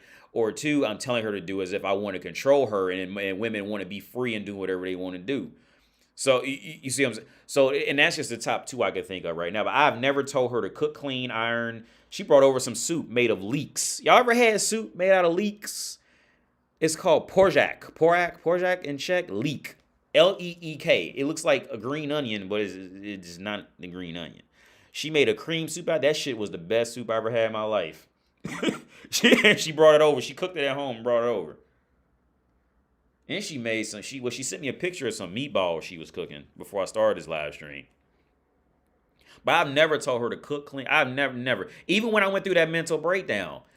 Even when I went through, let me check the audio. Yeah. Even when I went through that mental breakdown, I never called her to come over. I never initiated a call with her. When I went through that mental breakdown, not once. I never. She was the one doing it. I never told her at one time to do anything. And the reality of it is, it's because I didn't tell her to do it. Because like I tell you all the time, I'm happier being on my own. But to answer the question, do you think your girl will stay with you? No, I don't think she would leave. And here's the thing. Asking that question to me is going to be different from asking that question to like somebody else who's like, high strung up on, certain things with their girl and all that stuff like that. Like, because when you dealing with a woman, it's all about the adventure. I remember in that anime Devil May Cry when Dante was taking that little girl somewhere. And the girl had to tell Dante, like, she goes, look, it's not about where you taking a girl. It's about the adventure when you get there. You know what I'm saying? Like, because this is me and my girl talk about too. We talk about how the world just sells pornography, right? The world sells pornography. Pornography to men is just watching bitches move and jiggle, right? That is pornography. We just want to see the bitch move, jiggle, and bounce, right? Where pornography for women is more love novels, a movie where they show you everything except the actual fucking, right? That's pornography. And those two are the biggest media fields on earth. Love stories and porn on the internet, right? Right? It's going to a brothel cheating. I don't know. Facts. I agree. You have to word thing. Oh yeah. Where I was going with the adventure. See, with women, it's about everything. I mean, sex is important too. Don't get me wrong, to women, but the adventure and the personality that they got to sit up with after all that and before all that, that's more important. You know what I'm saying? That's more important to her, and because once you get a woman, once you have a woman based off of your personality and you just existing. Oh, like you don't have to fuck her at all. Like I know some women who went, they really think they man coming back, and that man's been gone for 9 months, 10 months, a year and a half, and they still think that man's coming back because that man got her mind. He didn't get her pussy. See, when you can be alpha and fuck pussy like you, the alpha is alpha of the alphas, but if you ain't got her mind, like she's gonna eventually get tired of this shit and need something else. And so the next question is, well, how do you get their mind? Well, the beginning phase is the woman has all the power. The first 5 minutes, the woman has all the power, right? But after that that's where it's your turn to take over. And see, because the women, she don't want to lead you in a relationship. So how do you keep the woman following you? Well, you gotta one, do whatever you was gonna do that day, right? And if you got time for her, you got time for her. And then two, when you do have time with her, like I would say, just don't do something too predictable, or like have random weird jokes, or even be like borderline offensive or sarcastic or some shit like that, and then let it go. And you know what I'm saying? She'll finally get the speed of your jokes, the swagger and all that, and then she'll learn how to follow you after that. You know what I'm saying? Like that's how you get them for real. And after that, you know, you got them. She really like she really ain't going a whole lot anywhere else after that. I'm gonna get off here in a minute. 80. Alan Watts said that a man's problem starts when he tries to control a woman. Yeah. Yeah. When you try to control, that's when you lose control. Like, okay, okay, perfect example. Okay, like, right, I'm not saying like y'all are like my hoes or nothing like that. But if I was to go on YouTube and say like, watch me, motherfucker, you have to watch me, you have to do this, you have to do that, you have to do this, well, you forget how to, you know, naturally find you forget how to naturally, you know, enjoy something if a motherfucker was to sit up and direct you. And that's where a lot of guys get it wrong in the dating world. Like on one instance, yeah, the woman can respect a dude who's like that, but at the same instance, like the woman can't, the woman still can't, she has no time to go off and find her natural source of enjoyment out of being with you. You see, like, and I'm thinking about Alan Watts thing right now. A perfect example was, he said it's like telling a kid to sit down. It's like going to a kid, buying them their favorite toy and say, now play with it and watch them, right? Play with it and watch them. Well, the kid can't play with it because it's not, you know, it's not their natural thing to go do. So they're not going to like it. Like, so at some point, like the kid has to realize, the kid has to come to its own conclusion that, like, you know, oh, I'm finally free. I can do what I want and I can play and have fun. Women are the same way. It's the same shit. It's the same shit. Women are the same way. They have to get to but depending on the woman, it's like, see, depending on the woman, you never really know what mood they're gonna be in that day and all that extra bullshit. You see, and see, this is where the huge complication comes in, is because women expect you to just read their minds. They expect you to just know the exact moment, and you don't know that. That if you know that, you would just do it. You see what I'm saying? Like, see, and this is why I be trying to tell dumb bitches. You see, if men knew, see, all men want to do is fuck them. All you want to do is fuck bitches, right? When you see, all you want to do is fuck her. Now here, and this is what, and whenever I talk to bitches, they always hit this like, oh, I never thought about it like that. Okay, if a man knew exactly what to tell the woman to fuck her, he would just do it. But he doesn't know. And every time I talk to him, I have to explain this shit. The man doesn't know. So it's up to the man to try to read your fucking mind and read all this other shit. And then the woman goes, oh, I never thought about it like that. And then it's all that whole shit. Then she realized how ridiculous she is. Like he would just tell, you know, a whole lot of things to be, but you know, as a woman expects the world just be given to her because she's a woman. That's it. 80 kind of goes back to that whole thing where you were putting too much focus and attention about telling her not to cheat on you so she'll cheat on you. Yeah. Because the cheating becomes the thing that she wants. Yeah, because it's now become this taboo. If you keep telling her not to do something, don't do it. Now, oh, it must be something in it. What's up, Roderick? I'm going to get off here, Roderick, but thanks for tuning in, though. I'm going to get out of here in a minute, man. It's 10:30 now. Mr. Smith says, AD, the man that permeates her emotional mood, just like Fernando in the romance fantasy novels. He conquers her heart without even physically leaving the pages of the novel. Yeah, that's true. And the emotional mood is like, and okay, what works for me in that emotional mood is charm is a very widely used word. And many people can, you know, apply their own definition to it. But, okay, so my definition of charm is being unpredictable in what you're getting ready to say next. And they don't really know how to, like, every day they see almost a different person. They don't really know what you're going to say type of shit. I remember I was talking to this girl in a coffee shop down the street, but I quit going there because there was this other woman who's just a bitch, and everybody, like, nobody likes that woman. And I think she's, like, a co-owner or something, but she's just awful. But I remember I was talking to this one girl in a coffee shop. She goes, yeah. She goes, every time I see you, I never know what you're gonna say, and you always look like you're a completely different human every time I see you. And she's like rattling off times that and she works in a busy coffee shop, and she's starting now to rattle off every time she's seen me, what I was wearing and what I was talking about. I don't even remember that shit, but she remembered it. See, those are the people who gonna stand out. The unpredictable ones that are doing their own thing, and they ain't following that basic cookie cutter shit. Those are the ones that they going because women, because they gotta feel highs and lows of when you come around. When you come around, if she's not if when you come around, right, and she's starting to know what to expect too much out of you, she getting bored. Because they children. Children do the same shit. Children always think their parents are the most lamest people on earth because they see their parents every day and they know what to expect. On top of that, the parents probably tired of dealing, they tired of, trying to keep them entertained, so they just get tired. So every kid thinks their parent is like the lamest person on earth because of that. And women do the same. Like, the kids are to parents what women are to you. It's the same shit. Same shit. Now, luckily for me, I have a lot of wildly different interests and and relatively some decent experience in the world. So some of anything might come out my mouth at any time of day, and that works in my favor.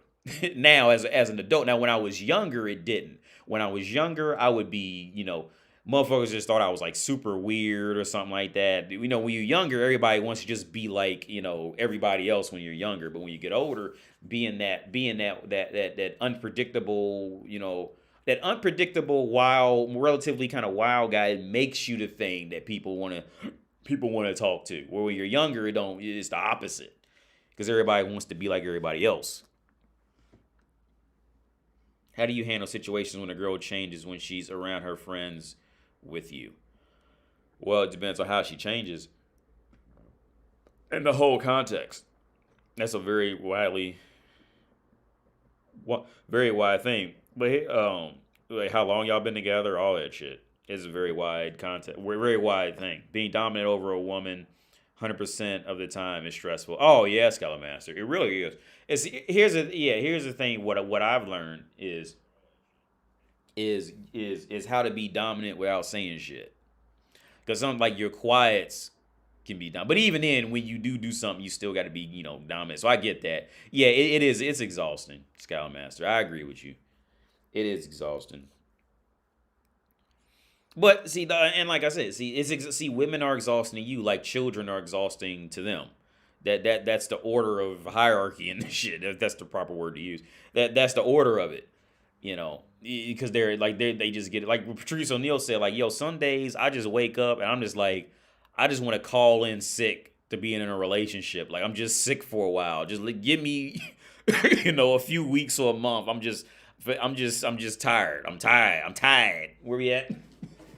I'm tired. I'm tired. Oh, speaking of tired, I'm thinking about football. The Bengals won their first playoff game in 31 years. And I stayed up till like 2 a.m. watching that game on the internet. And my girl, she fell asleep. She was sleeping in the bed next to me. And I was watching it, on this laptop in the bed. And I went to sleep about like 3 a.m., I think. And so she always gets up early. So she went in the other room and was watching Netflix. And I woke up at like 8. I was like half asleep. And I just walked in the room and I was like, we won. and laid down next to her. Because she was watching the boy in the striped pajamas. It's that Holocaust movie. Where his little boy, he meet the little other boy. He's in a concentration camp, but he got on, the stripes because he's in the concentration camp. I said, we won. I'm proud of Bengals. Even though that touchdown I ain't gonna lie, that touchdown to Tyler Boyd, that was some bullshit. That whistle went off. I ain't even gonna act like it didn't, because I heard that shit too. And I ain't even on the field. I heard that shit. and he threw that motherfucker, and Tyler Boyd just called it. Oh yeah, it's a touchdown. That was some bull. I ain't gonna lie. They shouldn't have gave him that touchdown. I can't even lie about that. Even though it was the Bengals' first playoff win in 31 years, son. In 31 years, it was their first playoff win. He shouldn't. He shouldn't. Tyler Boyd. That. I'm pretty sure that was Tyler Boyd. That touchdown shouldn't have counted. Elijah says, "Take care, bro." Oh, see you, Roderick. Thanks for tuning in, man. Elijah says, "AD, I'm actually kind of unpredictable. I would always randomly bring up weird, off the wall topics that no one ever talked about 5 minutes." Saying it, yeah, like if I remember, Elijah, I think you're a little young. Like when you get older, it works better, and it works better. But when you're younger, you can be seen like you're just gonna be like weird at that point. See, and that's just what it is to be man. Like when you're younger, you're just gonna be. Because I say when I was younger, I was definitely weird for doing it. But as I got older, and as I got older, and it became clear I was older, like then you become like, oh, he's cool, But when you're younger, you're just weird. Jimmy Walker, Ohio's finest. Here, there, brother Wise. Congrats for your Bengals. I'm a Bills fan. Word? Oh, that's cool. Was hoping we could have played y'all. Hey, Jimmy. I'm so not trying to make. I'm not trying to make a joke or anything like that. But I'm seriously asking because I don't know. Did the Bills make the playoffs? I don't know because I didn't pay attention to the NFL all year because my only connection to the NFL was fantasy football at this point. And I was telling my friend that in Ohio, like, my only connection to the NFL is fantasy football. And since we didn't do fantasy football this year, I would like briefly kind of catch up on the Bengals games and the recaps on so I think on YouTube. I forget what, I think NFL.com has like the recaps. I'll just catch up on that. But head at work still trying not to get fired. You have to move in with you and your girl. Yeah, it's gonna have it. It's gonna have to happen at some point. Yeah, Bills putting in work too this year. The last I seen, the Bills was like the Bills was they was getting gangster. Cause I think was it Josh Allen? I think was doing some gangster shit. Imagine AD and the Saints at the center. I don't know what that means. But yeah, the Bengals won, man, and I was like, and they because on Oakland's first drive, I was like, this ain't looking too good. They moving up the field a little too easy. I remember Oakland because Oakland got the ball first, and they first drive was looking a little too easy, and they stopped them to a field goal. It was 3-0, and then the Bengals started. They came down, and they was looking good the whole way. Because I don't know nothing about the Chase guy, the wide receiver. I don't know. I know nothing about this whole lineup except Joe Mixon. I like Joe Mixon. And the Uzama, whatever that motherfucker's name is, because he was a backup to Tyler Eifert. Because I thought Tyler Eifert was great, but I think he got hurt, and I think he ended up leaving. But yeah, the Bengals play good. Let me call in next time. Yeah, I'll probably do a call and show tomorrow. So I'm gonna get off here. It's 10:40. I'm getting tired. 80, can you live stream? You watch the Super Bowl? That would be cool. Can you do that on YouTube? I don't know if you can do that. It's 12:40. Yo, good night, man. Hey, good night, Mr. Smith. Yeah, cause it's 10:40 here. Damn, where you at? Because Ukraine is an hour ahead of us, so you must be further than that. Well, you probably in like Russia or something? In Moscow or something? If it's 12:40, you 2 hours ahead of me.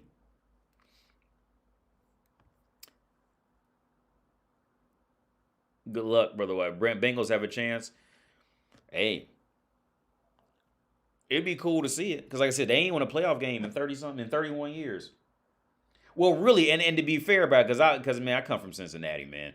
That 1 year when Carson Palmer, like they really should have beat the Steelers that year. When Carson Palmer, when he tore his ACL in that game, like they was on par to win that game. And then I want to say it was against the Steelers again. Probably about 6 years ago, it was the same shit. When I think Odell Thurman was it Odell Thurman was there, I think. But he did some wild hit because they brought in Andy Dalton's backup, who I thought did an excellent fucking job, by the way. And they should have won that game. And it was some bullshit that happened why they ended up losing that game. I can't remember what happened. But there was 2 other playoff games where they really should have won and they fucked up. Like either the last minute or was that Carson Palmer game. I don't want to say that was maybe like 2013 or something like that. When it was like they had Carson Palmer, Chad Johnson, and all them, and they was like balling that year, and Carson Palmer tore his ACL in that game, and that was it. And then they just couldn't. John Kitna it wasn't even John Kitna's fault. John Kitna was just left with He had to throw the ball deep like they was just fucked up. They couldn't after Carson Palmer got hurt, they just couldn't. And Carson Palmer got hit rough too. His leg just buckled. I still remember seeing that. You two are smart brothers. Oh, I see. Good lad. You can live stream but not show the game, like Joe Rogan doing fight companion for UFC fights when he's not doing. Oh, I didn't know that. Okay. AD sign up for the Brave partnership thing. I don't know what Brave partnership is. It takes 5 minutes. So we can donate in bat. I don't know what that means. Brave partnership. I'll look into Brave partnership. Yo, thanks, Elliot. Appreciate it. 47-17. That was the worst ass whooping I've ever seen the Patriots take. Word. I'm gonna get off here, man. Yeah, I'm gonna get out of here, man, because it's 10:43. I catch up. I'm more likely gonna live stream tomorrow. If not, then definitely by Thursday. I think I figured it out. Friday, I can't live stream on Friday because the internet just goes to shit on the weekend. It just like throttles so badly that it's just completely unpredictable. So yeah, I'm out of here. Hey, if I don't see y'all tomorrow, I'll definitely be on Thursday. So yeah, I'm out of here. Y'all have a good night, man. Good night, evening, morning, wherever you at. See ya. Thanks for all the likes, views, donations, Patrons, all that shit. It means a lot, man. Appreciate it. Y'all have a good night, man. See ya.